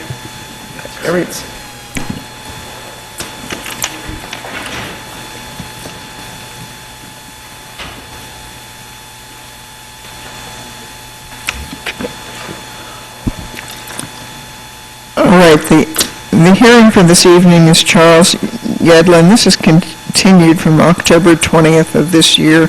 It was preliminary and final major site plan with variances. The address is 900 Herrontown Road, Block 901, Lot 21. And let's see, maybe Mr. Solo, you'd sort of fill us in where we stopped on this and where we're going at this point. Thank you. Alan, do you need to swear me in, or under oath from before? Not working? Are you already sworn in? Why don't we'll swear everybody In again? again. The swearing never lasts more than 30 days. It wears out, unless you cluster it. Then you can get 45 days. Mr. Solo, do you swear or affirm to testify truthfully? I do. Good. Why don't we swear in Mr. Bridger, Mr. Same time. Gentlemen, you swear or affirm to testify truthfully in this matter? I do. I do. And Mr. Letizia, Mr. Yedlin, and Mr. Shiamiak, I keep butchering your name, I'm sorry. You all, when you testify, swear to testify truthfully? Yes, I do. I do. Anybody else? That's it. Okay, thank you. Good evening. The board heard this application on October 20th, and an issue was raised during that hearing regarding the applicability of Section 10B 304 and 307, which requires a 50-foot buffer between residential and non-residential development. The original plan that you were reviewing that night provided a 20-foot setback, and it has been determined that the ordinance does indeed require the 50%. I've put up on the board it's called a Site Plan Exhibit Sheet A1 and labeled it PB1. It's a color drawing, you'll all have it in your packet, of what the applicant has proposed since that meeting. As requested by the board, the applicant met with the adjacent property owners, the Old Orchard Development, and he's come back with a revised concept plan.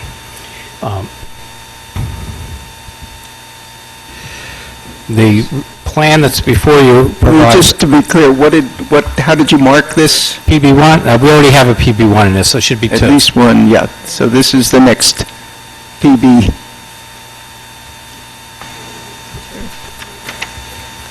PB1 was the original application from October 20th. Did I have 2 in?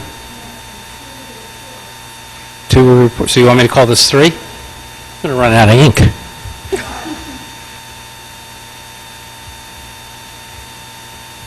What the plan does is provide a 40-foot buffer on the applicant's property, and that's shown here, and then 10 feet of an enhanced buffer on the adjacent property. Let me orient everybody. It maintains the same orientation as a month ago or so. Herringtown Road is at the top to the north, Mount Lucas to the right, to the east, Old Orchard Lane is to the bottom. There are some townhouses located on the south side of Old Orchard and some to the north and east of the property. Route 206 would be just off the map. Adjacent to the proposed building is an office building also owned by the applicant. Across the street on Herringtown Road is Princeton House, and then across the street on Mount Lucas are single-family homes as well. So in order to effectuate this change, what the applicant has done is the building and the parking was moved 20 feet to the north. It's all been shifted to provide that 40-foot buffer. And then additional evergreen trees to supplement the existing trees are shown in the buffer area as well. So the area in here is the 40 feet. And what he's proposed and has permission from Old Orchard Development is to add additional landscaping on the Old Orchard side, and that would make up an additional 10 feet to provide, in effect, the 50-foot buffer. There are also trees, shrubs, understories being proposed in the northwest corner of the site to provide some additional buffer for the townhouses on lots 13, 12, and 11 from the development. So you have a buffer running along Old Orchard Lane with the buffer for the homes on the opposite side of Old Orchard, and then some enhanced landscaping for the townhouses that I just mentioned. In addition to those changes, at our meeting on the 20th, we asked for a couple of small changes, and the applicant has been able to accommodate those, and they're shown on the plan. He relocated some of the handicap parking to the rear of the site, and a 5-foot sidewalk was requested that takes you from Herringtown into the site to get to the door as well, and that's been proposed on this plan.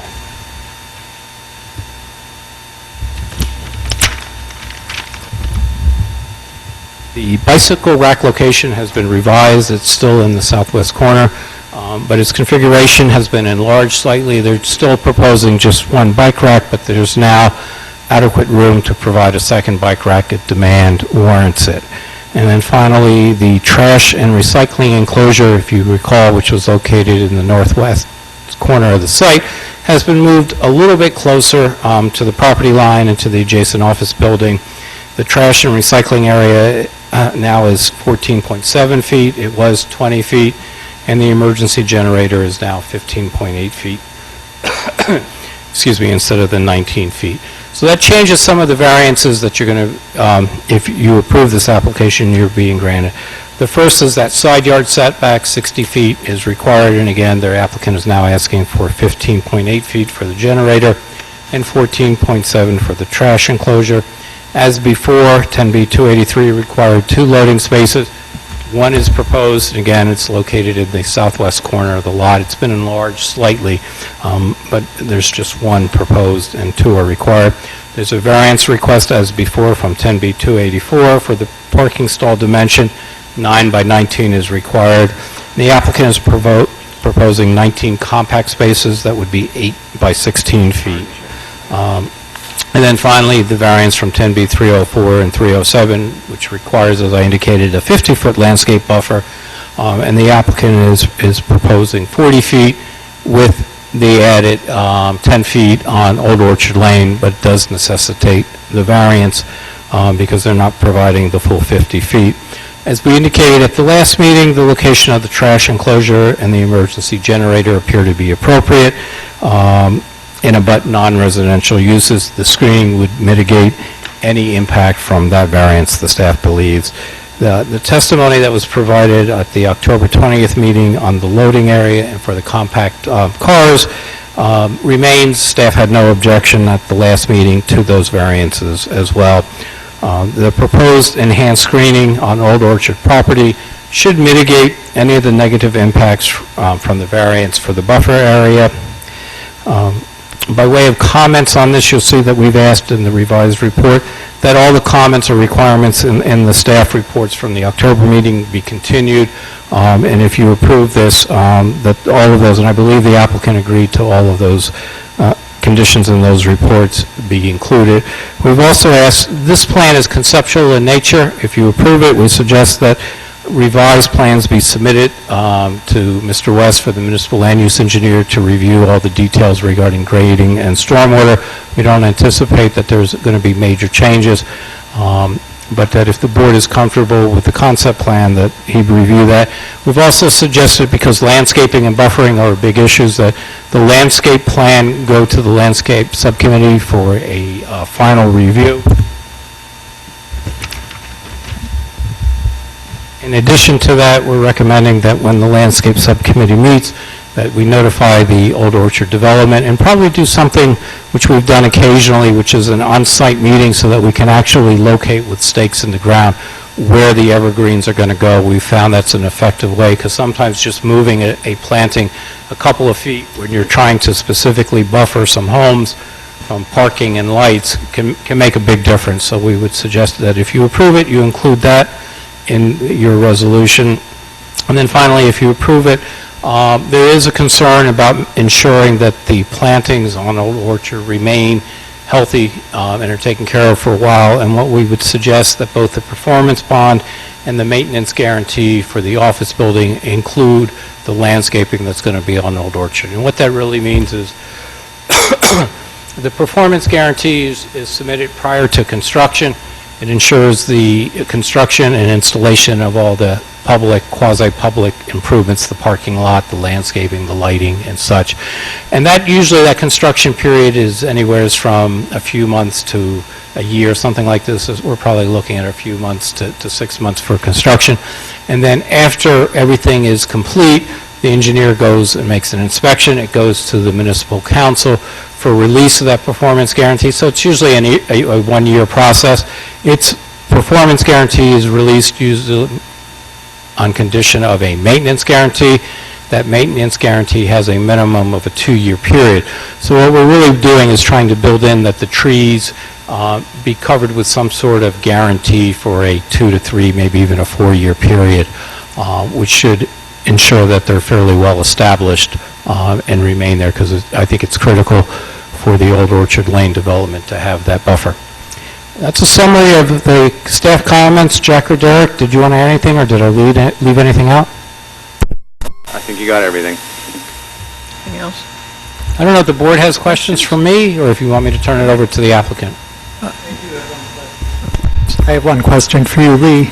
You refer to this as a concept plan, but really you're asking us to grant a major site plan approval based on this concept plan. Is that correct? And That's correct. Staff You don't would be the have only the ones detailed to- engineering that you've gotten for the original one.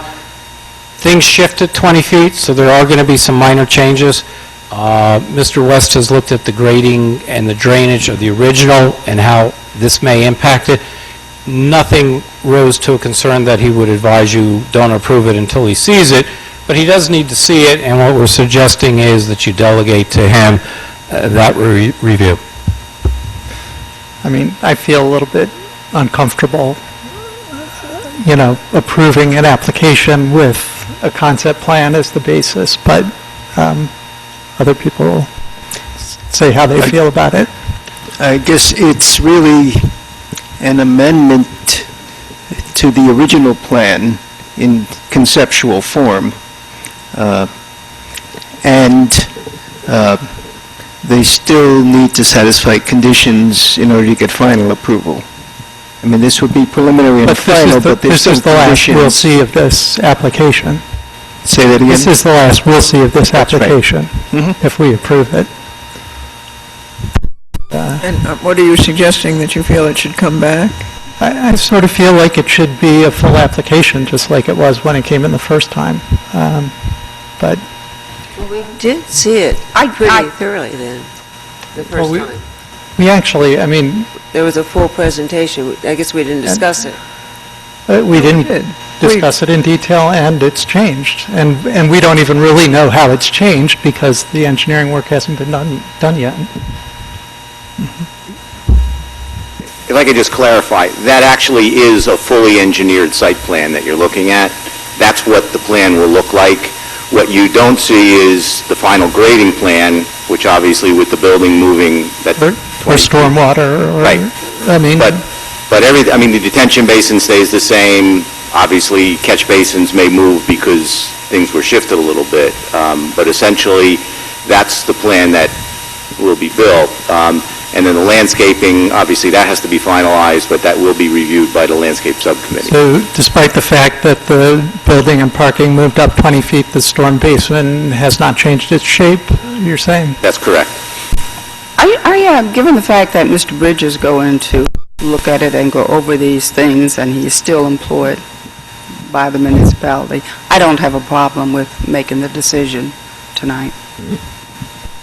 I don't either, but David, tell me what what are you worried about?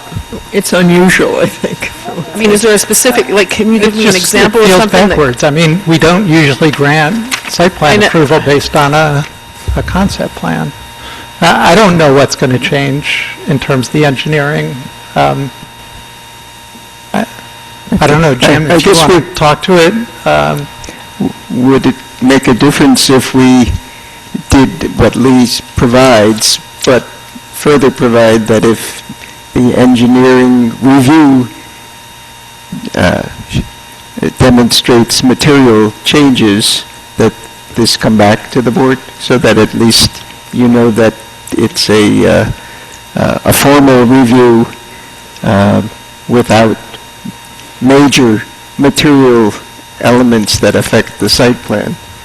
And that gives Mr. West the opportunity to return, to have it come back to the board if he finds that any of the changes materially affect the application.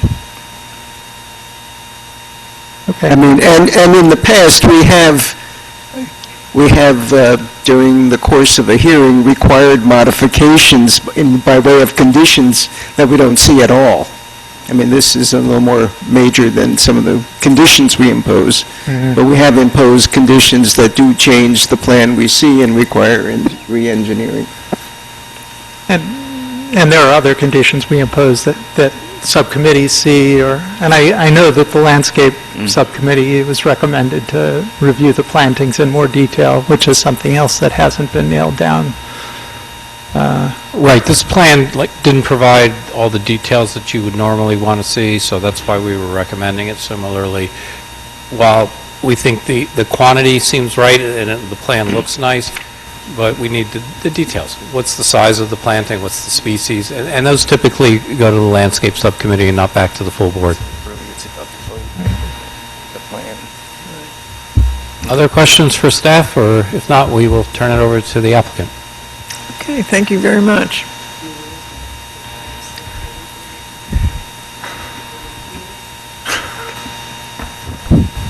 Yes. Ready, Madam Chair? Tom Letizia with Pepper Hamilton representing Charlie Yedlin. As noted by Mr. Soul, this is a continuation of a hearing that on an application from October 20th. You will recall we completed our presentation, and during the public comment period, a question was raised about the plan's compliance with the landscape buffer requirement of the ordinance. Based on review of your staff, it turned out that indeed the plan was not in compliance. The board granted us a continuance so we could review the situation and meet with residents of Orchard Lane in order to work out a solution to the buffer requirement. And as noted by Mr. Solo and as shown on the site plan documents that we've submitted, Mr. Yedlin is proposing what essentially is a 50-foot buffer, but with a little bit of a variation. That is, 40 feet of the buffer will be on his side of the property, and then a 10-foot strip will be on the homeowner association property within their common open space, which already has some treed areas, and it will become an enhanced buffer. So in effect, it's a 50-foot buffer, but because the 50 feet is not completely on Mr. Yedlin's property, we technically do need a variance from the requirement, so we will be seeking that this evening and presenting testimony to that effect. Secondly, the adjustments as described by Mr. Solo does result in a change to the nature of the variances for the setbacks for the emergency generator and the trash enclosure. The setbacks become closer. We still believe that the testimony presented last time, it remains valid to support the grant of those variances, and we'll comment on those. We also thought we would take the opportunity, since we were submitting the revised site plan, that we would show you some of the modifications that you had asked us to consider, and we'll review those with you as well. So what we'd like to do is describe these changes. We feel comfortable that these changes can be implemented, engineered properly without any further material changes. I do not think we'll have to return to you for further approvals. We feel confident we can work with your staff on the details. But I think this is we think, obviously you have to decide, we think this is an excellent solution to the problem that was raised. We believe the homeowners association is in agreement. We do have a letter confirming their agreement to this proposal and allowing us to install the additional landscaping on the property and to maintain it for the time period that Mr. Solo was describing. I do have that letter. I will submit it into the record. Ms. Catroni, I'm not sure what number we're at for the applicant. Oh, A2. So this letter will be A2. I have several copies here. I'll just pass them down. Maybe you'll give it to her. So this letter is from the president of the Homeowners Association, again, confirming their agreement to this arrangement. So with that, unless there's some questions for me, we'll continue with our presentation. And Mr. Shimlack will continue. Good evening, everyone. As discussed, we made some minor modifications to the plan that was previously presented to the board last month. And specifically, as Mr. Solo mentioned, the building and the parking area footprint essentially where previously between the property line and the edge of the parking area, as I'm highlighting on the exhibit, there was a 20-foot setback along with the existing open space beyond the property line.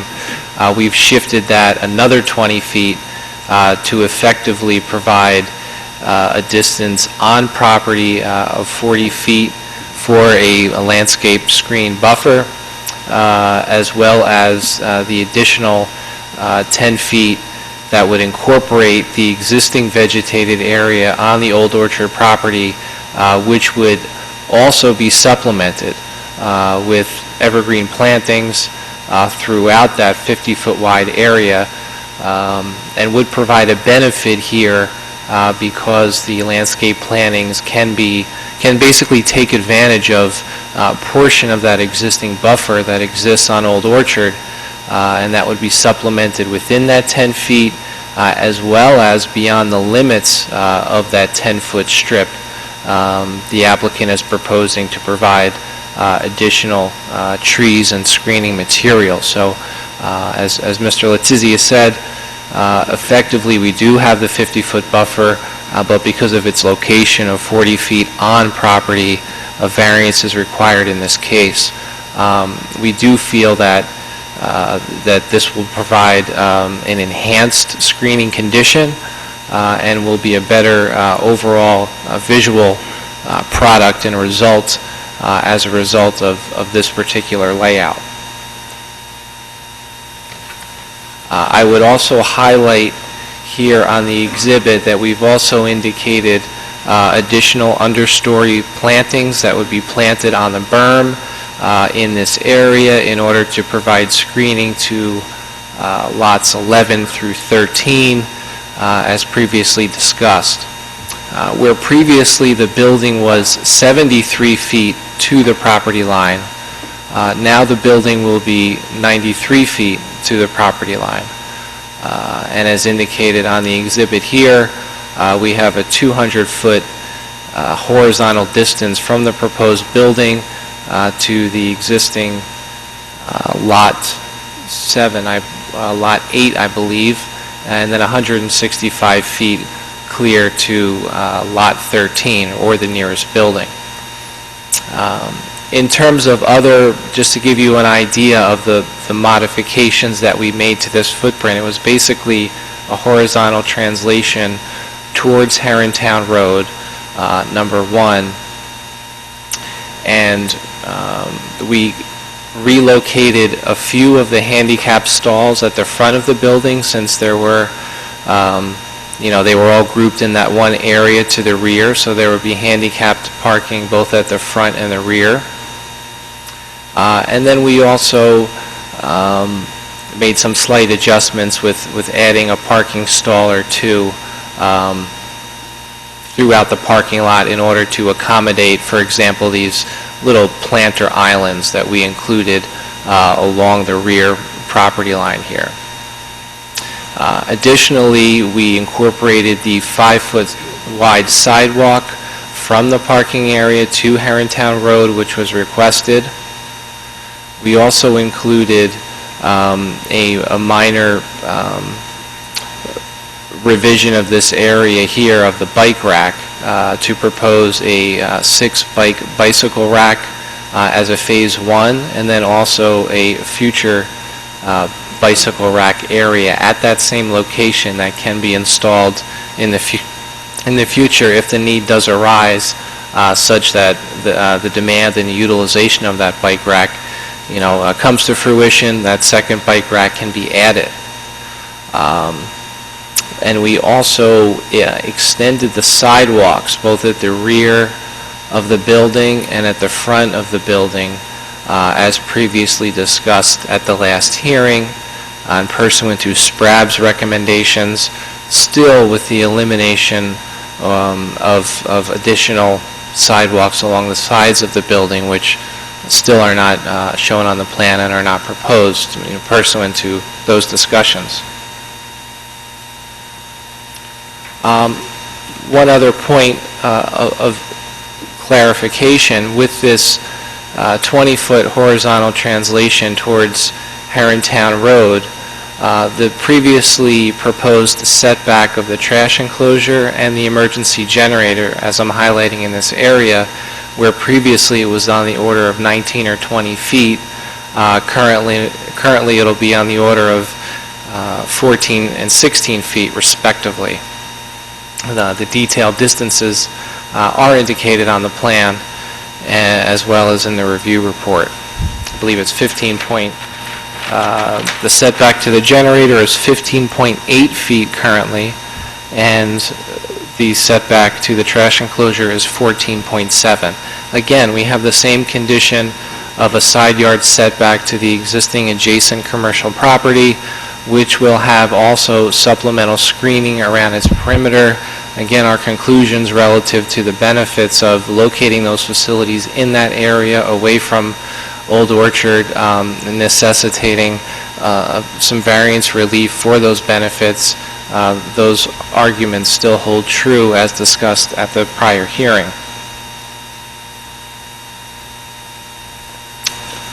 Just see in terms of any other items here relative to the revised plan. I think that basically summarizes the plan changes. Largely, the same building size again, and the parking lot basically the same size. The grading will predominantly be at generally the same elevation. No real appreciable change to that. Some slight adjustments, but based upon elevation requirements with the detention basin, the site will be where it was proposed on the previous plan. So the major changes here are that shift, and then also highlighting this overall, in totality, 50-foot buffer with 40 feet on property. So in terms of the variance specifically for that 40-foot wide buffer on property, it's at least our view that this buffer arrangement will provide a more dense and effective landscape buffer, since the new landscape buffer trees will supplement the existing buffer trees that currently exist on the Old Orchard property. And not only will it supplement on one side, it'll also supplement throughout where feasible as indicated on the plan, and it'll also supplement on the opposite side of the buffer or on the Old Orchard side, and the direct view of what would be seen from the residences on Old Orchard. So we see that is the main benefit here. It'll also improve increased screening to a degree to the residences, because the proposed buffer trees would be located in closer proximity to the residential buildings. And when you have that condition, it tends to provide more screening, especially when the trees are at a less mature height. The closer they are to the residential buildings or the point of view, the greater the degree of screening, and we see that as a benefit as well with incorporation of this buffer in this configuration. So effectively, we feel that we do provide and satisfy the intent of the ordinance with the 50 feet, noting that this is an open space easement area anyway, to satisfy the overall intent of the ordinance. In terms of the positive criteria, we think several purposes of zoning are supported in this case, most specifically to promote a desirable visual environment through creative development techniques and good civic design arrangements. And then also in terms of the general welfare, or the welfare of the viewscape of the neighborhood and the neighboring property, to encourage municipal action to guide appropriate use or development of all lands in the state in a manner which would promote public health, safety, morals, and in this case, again, general welfare. In terms of the negative criteria relative to negative impacts associated with this particular overlap of 10 feet, we don't see any substantial negative impacts from this. 10 feet is a minor amount. Certainly the benefits will far outweigh, in our view, any perceived detriment in this case. And already this is an open space easement area, or common open space that has existing buffer plantings in it, and it's used for the same purpose, but will be augmented and supplemented in order to be improved. So from that perspective, we feel that the negative criteria is also satisfied, and then there would not be a substantial detriment to the public good or a substantial impairment of the zone plan for this particular component of relief.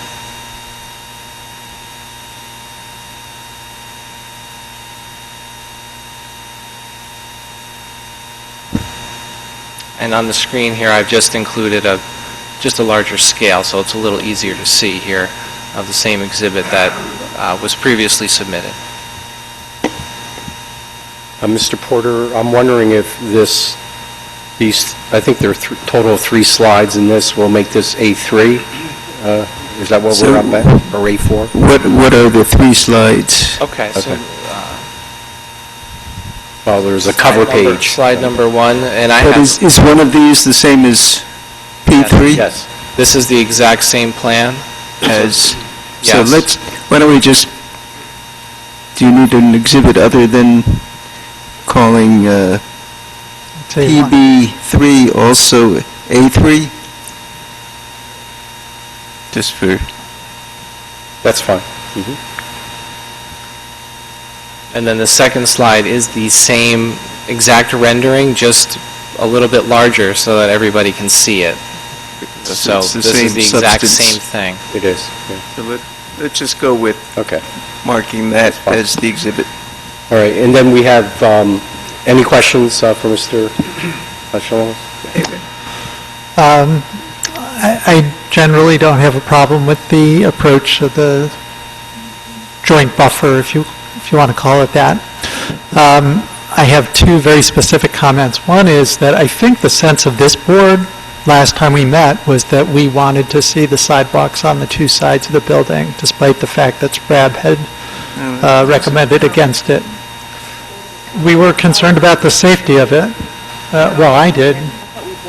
Yeah, I mean, to the extent the board dealt with it by a straw poll, it was not to have the other 2. But it's still an issue. It hadn't been decided. Okay. In that case, I'm still in favor of having the sidewalks on the ends of the building. I think that it does improve the safety for the pedestrians going from their cars to the entrance. And the other comment is that there was an alternative that was shown last time that moved the bicycle parking closer to the entry than where it's shown currently and was in the original submitted plan. There was an option that was shown with it closer to the rear entry.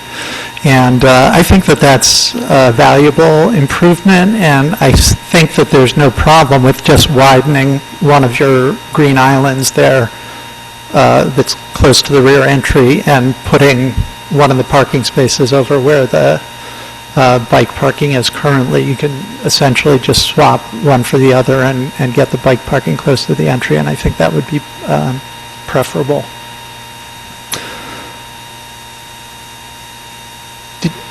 Would you agree? I mean, that it's not a problem to do that from a technical standpoint?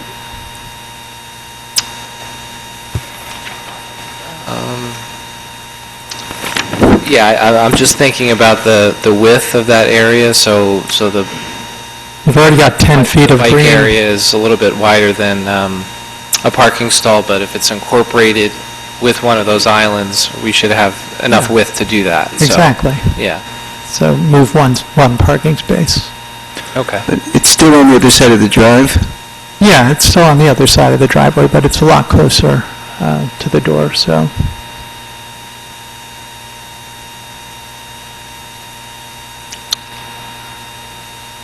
It's for the board to discuss if they want. Still figuring out What, David, is that just because it's more convenient to just get off your bike and go right in? Yeah. Is that what? That's basically if you look at bicycle parking ordinances, bike parking is supposed to be located as close to the entry of the building as practicable. It's just a general guideline for After bicycle all that parking. pedaling, you need to get into, after all that pedaling. Oh, that's what I was thinking. But also, it seems like it's kind of nice the way that it is, that you don't have to cross the street. I mean, I think it's a trade-off. And there is a walkway, right? Maybe if you could point out with the pointer for the rest of the Oh, board sure. exactly what David is suggesting. David, right here, right? Yeah. Right in here Yeah. is where he's suggesting. And where it is? And where it is currently is over here, right off of the sidewalk from the rear entry, right in this location. It's about twice the distance, I would say. Yeah, where I'm suggesting is about half the distance of where the current plan shows it.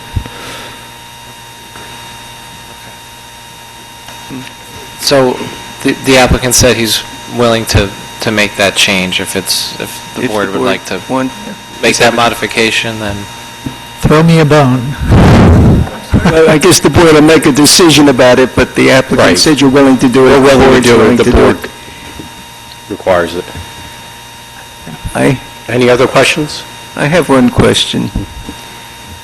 What's the impact of the move on the queuing length of the exiting driveway? I'm sorry. The impact of the moving, of the building being closer to Herrontown on the queuing line for exiting traffic?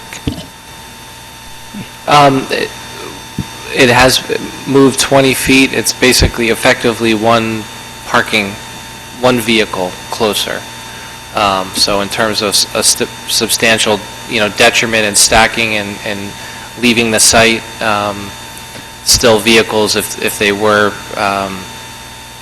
at a rush hour and there were several vehicles, there wouldn't be any significant change with this particular modification, as it's only 20 feet or one car length. They would certainly be safely on-site, in a safe path of travel for the vehicles, and any vehicles coming into the site would freely be able to get into the parking lot. Okay, are there other questions, anyone? No? Madam Chair, we just have one brief presentation by Mr. Yedlin in terms of some additional architectural treatments that he's considering, just so the board understands, some other alternatives he's thinking about. Chairman? Is this an alternative to what the board already has seen? Yes. I don't think the exhibit of what in the initial original application we have in front of them, but it's not terribly no, that's actually not quite it, but I think we have. but that was the original. That was what was part of the original application, and since the last meeting, I've actually been doing some, unofficial marketing research and talking to some prospective tenants, some brokers, and if we could flip to the next exhibit, I just wanted to kind of full transparency with the board, say that I really can't be locked into any actual specific elevation or design of the building at this time because of, changes in marketing. A user may want more glass, less brick, more glass. So the building is essentially the same building, but there are slight variations of the theme. So what ultimately gets built, I'm not really sure at this time. I mean, the building may not get built for a year or 2 years, and it sort of depends on what happens in the marketplace. But the point is that I need to have some flexibility because, it's kind of it's a fast-changing world and different requirements. And so I just wanted to, show the board that essentially it's more or less it's the same building, it's the same look, but slightly different themes, window, stacking arrangements, and so forth. I just wanted to be forthcoming and put that out there. Charlie, can you talk a little bit about what is actually window in each of these different options? Because some of them look like they don't have any windows, but I'm sure that's not if you were to the upper left, so the across the top and the vertical columns would be masonry, and everything within that square below the top and between the pilasters would be tinted glass or what they call spandrel glass, which is glass that you sort of can't see through. And then, of course, at the bottom, that would be masonry. So it's kind of the same. It's the same response to all of the different elevations, just sort of different configurations of of glass and masonry?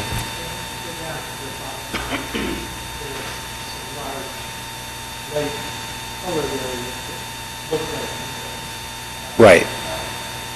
Sort of. Well, just, I think just, well, well, there might be different tints of the glass, different coloration.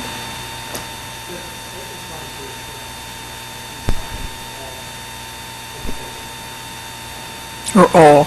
With no window, yeah, I thought it looked like no windows also. Like an Apple store or something like that? No, I don't think so. Is these are all just iterations of the facade treatment. Right, I mean, it has nothing to do with how green the building is or how sustainable or anything. Right, this is kind of a springboard, it's sort of the Herrontown 2017. You know, the original Herrontown buildings were built in the early and the mid-'80s. And in some ways, with the masonry brick, I mean, I think the architecture is kind of timeless, but on the other hand, it's also, you know, it's 35, 40 years later, and people, you know, the office environments, people want more light, more glass, so I think we're just, you know, I want to keep that option open. So just so we're clear what we're seeing, there was another slide that was what we saw last week? Right, so last month. this slide was previously presented as part of the original slideshow. That's part of A1. Correct. At the end of A1. Yes. And now this, and was it just said that everything between the brick is glass in all of the iterations except different types of glass? Is that what this says? Well, I don't mean to, I just want the board to understand and the record to be clear. And does this add overhangs to both entrances, or were overhangs on each side in the original? Because it didn't look like on the I think we only first had slide. the overhang on the front elevation, the Herrontown Road. Right, so that Overhang has is not where? changed. Front entry. Right. Right, but I'm saying that the overhang over the entrance was only on the Herrontown Road side, and that hasn't changed. Okay.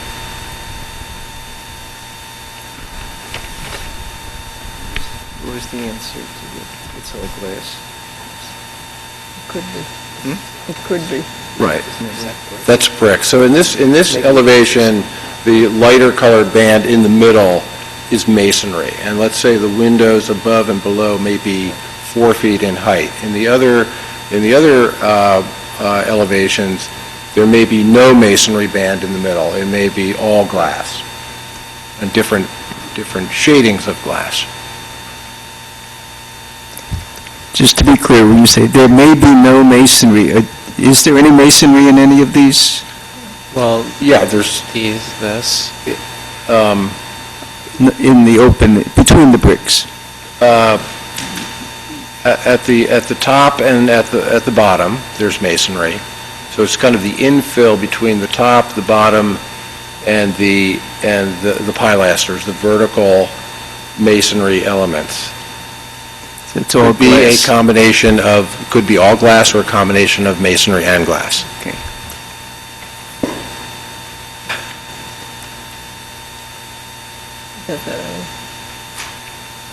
So the gray is masonry? What's that? The gray areas are masonry? It could be. Good.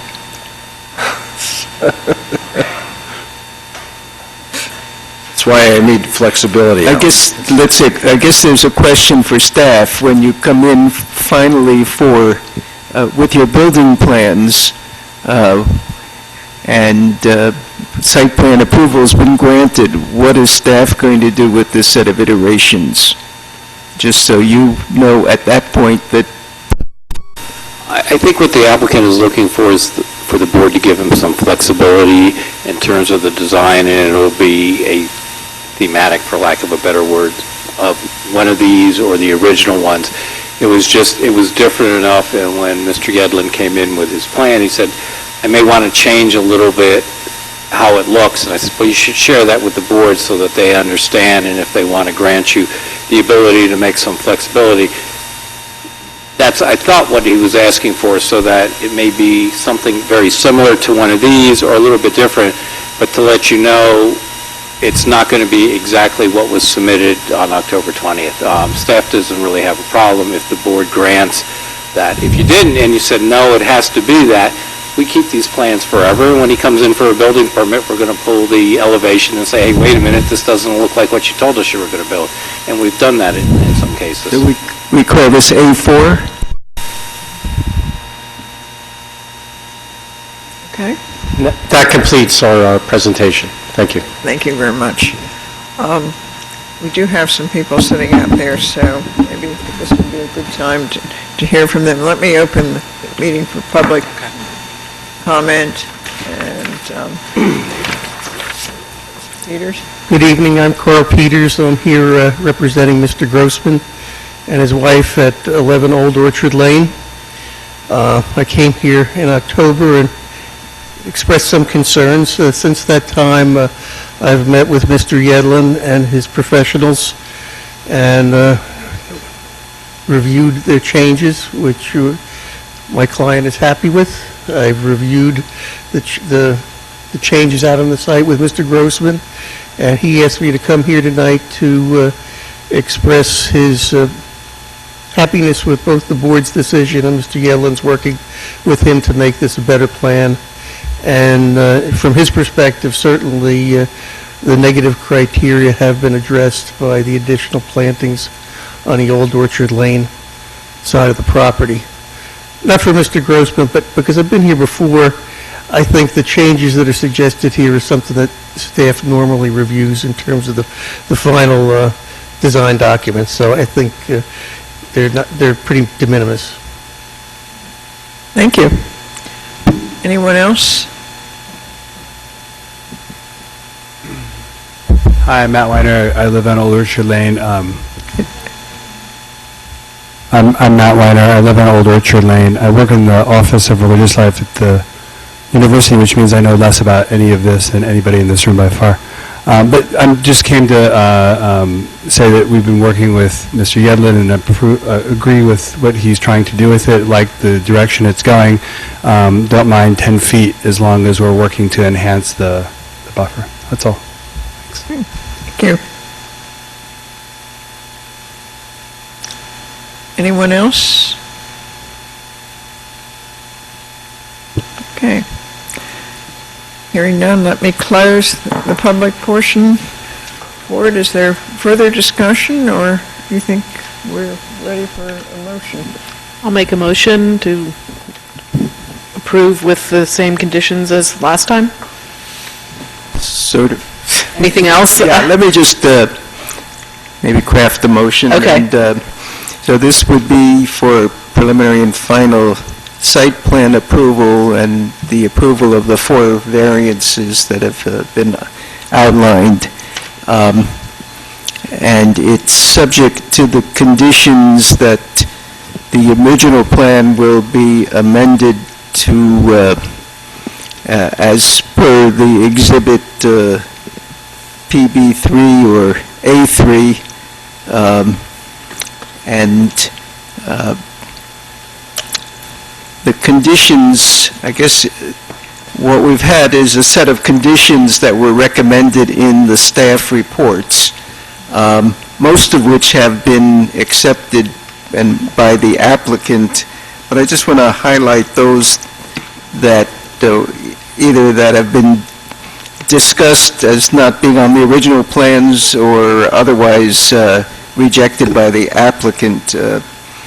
I guess to the extent the board has talked about the issue of sidewalks on either side of the building, they were not proposed, they're not now proposed, so they're not on the plan. There was a request of meeting with the fire official for sufficient access to the front of the building, and I guess that meeting has already been accomplished. There, at one point, was discussion of an secondary access which is not shown, was not shown, and which SPRAB did not recommend. There were recommendations for rain gardens, which won't be added, permeable paving in the parking lot that will not be implemented. The applicant will work with the landscape subcommittee on a strategy for the trees that are endangered. There will not be covering over the bike parking area. There was a suggestion in the Environmental Commission report that 75% of the demolition material be reused, and the applicant's willing to recycle but not to commit itself to a fixed percentage. There is, I guess that there are no additional traffic counts that will be provided. The applicant will comply with the noise ordinance but not change the 7 a.m. to 8 a.m. And the loading area is still located in the southwest corner, notwithstanding some suggestions that it be changed. The additional conditions are the ones that were in the joint report today about the conceptual nature of, that the engineering plans still need municipal engineering approval, landscape plan still needs review by the landscape subcommittee, and I guess we've added that condition that if the engineer finds that the plans have material changes that are implicate a site plan criteria materially, that would come back to the board. Did we ever decide about the two trees that the shade tree people wanted Yeah, to the save? catalpa is going to be saved, the elm isn't. Okay, because they had recommended saving both. And I don't know if David wants to add he suggested today some additional conditions. Well, I requested the relocation of the bike parking to be closer to the rear entrance of the building, and the applicant agreed to that change.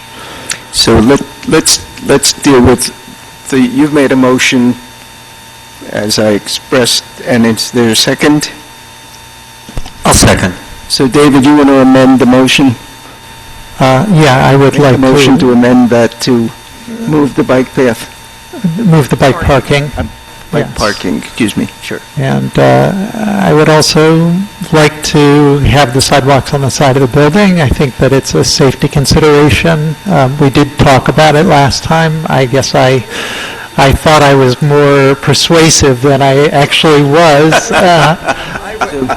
Gail and I voted for it, and I... Okay, well, so we have several people absent today who were here last time, so maybe we can prevail. No, David, let's do the bike parking first separately. Let's just do a straw So one vote. amendment is that where the bike racks are located currently, as shown in the corner of the building, that be moved to the back across the parking area, closer to the front. That rear entrance is there. Let me get a second. Yeah, does somebody want to second that? I'll second Gail Ullman. Okay, it's been moved and seconded. All those in favor of moving it? Aye. Aye. Opposed? Okay. Now, the sidewalk issue again. The question is whether we should add the sidewalks on the sides where they aren't now. We had a straw vote on it last time, and I'll just, if I can remind people, there were two considerations. One was question of safety, and the other was on the opposite side, a sense that not having sidewalks there would somehow enhance the privacy for those offices that are against that parking area. And I think that my sense is that's not a real benefit. I mean, the cars are still 6 feet away from the wall. It's not really going to it's not going to give that benefit. So I don't really see the argument against adding those sidewalks unless there's an impervious coverage issue, which I don't think you're close to your limit. okay, or- I think Well, yeah, I was, Was that seconded? Is there a second for that? Okay, motion. I'll second. So we have a motion and a second. Of course, the argument goes away if there are no windows in the building. Well, I don't really, I think the safety argument is arguable because, as we discussed last time, I think it's, when you're exiting your car, you end up, you're only going across at most, 1, 2, 3, 4 spaces, so it's unlikely, so it's easy just to get out of your car and walk toward the front through the parking lot to the sidewalk. And now am I correct that the sidewalk is now extended also? Yes. It is. So it's even closer to the back end of it. So I don't know if I don't really... Really, you're going to have people walking behind cars that may be backing out of their parking spaces. And, I just, as I said last time, as I get older, and I try to navigate parking lots at McCaffrey's, for instance, and I know there's not going to be the same volume of traffic in this parking lot, but to try and keep tabs on other cars coming from one side or the other side, and pedestrians walking blithely, behind your vehicle as you're trying to exit a parking space, especially with SUVs, which are tall and block your view to what's coming.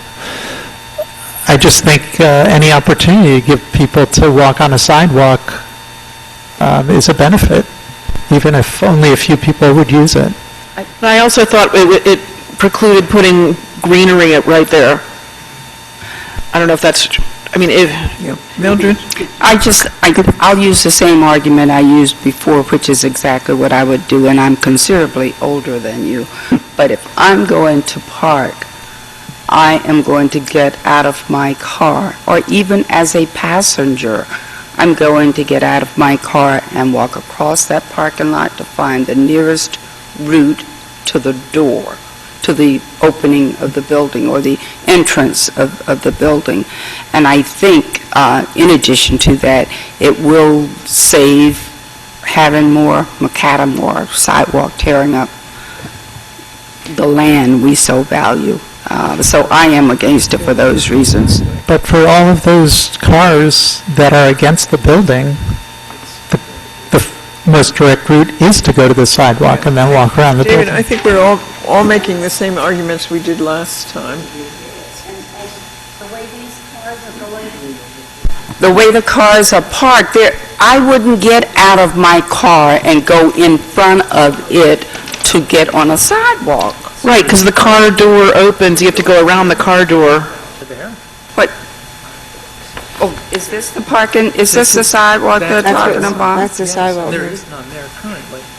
I thought you were talking of parking the sidewalk. While he's trying to persuade Mildred of his view, I would like to say there are times when I make very strong suggestions that I think are very sensible, and I'm astonished when the applicant doesn't agree with me or wants something else. I happen to agree with David. I'm not inclined to make it a condition because I think it's such a good idea. I don't know why you guys don't agree with me. But it strikes me that to a certain extent, this is your building. We are telling you what we think would be wise for people who are over a certain age and whose eyesight isn't so good, or might be walking with a cane or pushing a wheelchair. And if you want to disagree with us and build something that we think is dangerous, on your heads be it. So. Yeah. I also want to point out that the professionals did recommend putting in these sidewalks. Okay, we have a motion, we have a second. Okay. All those in favor? Aye. Aye.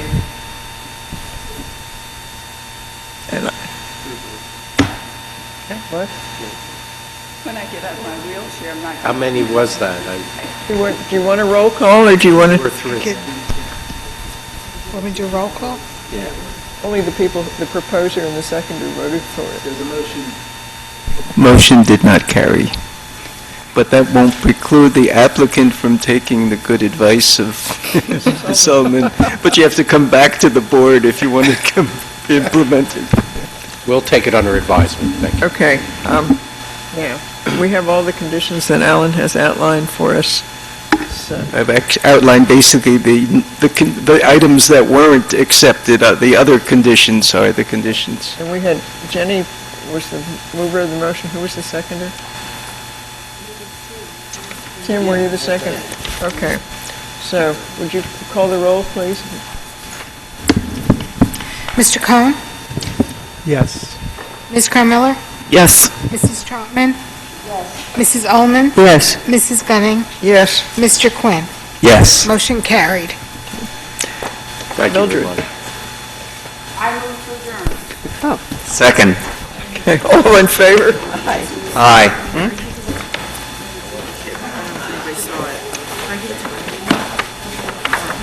10 after 10, I can't believe it. I don't know how many she needs. I'll take one for her. Let's see what.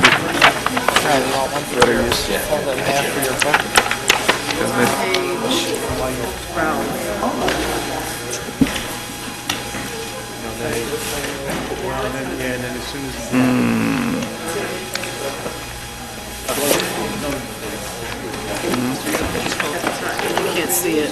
I think they're identical. How you feeling? Unless there's something on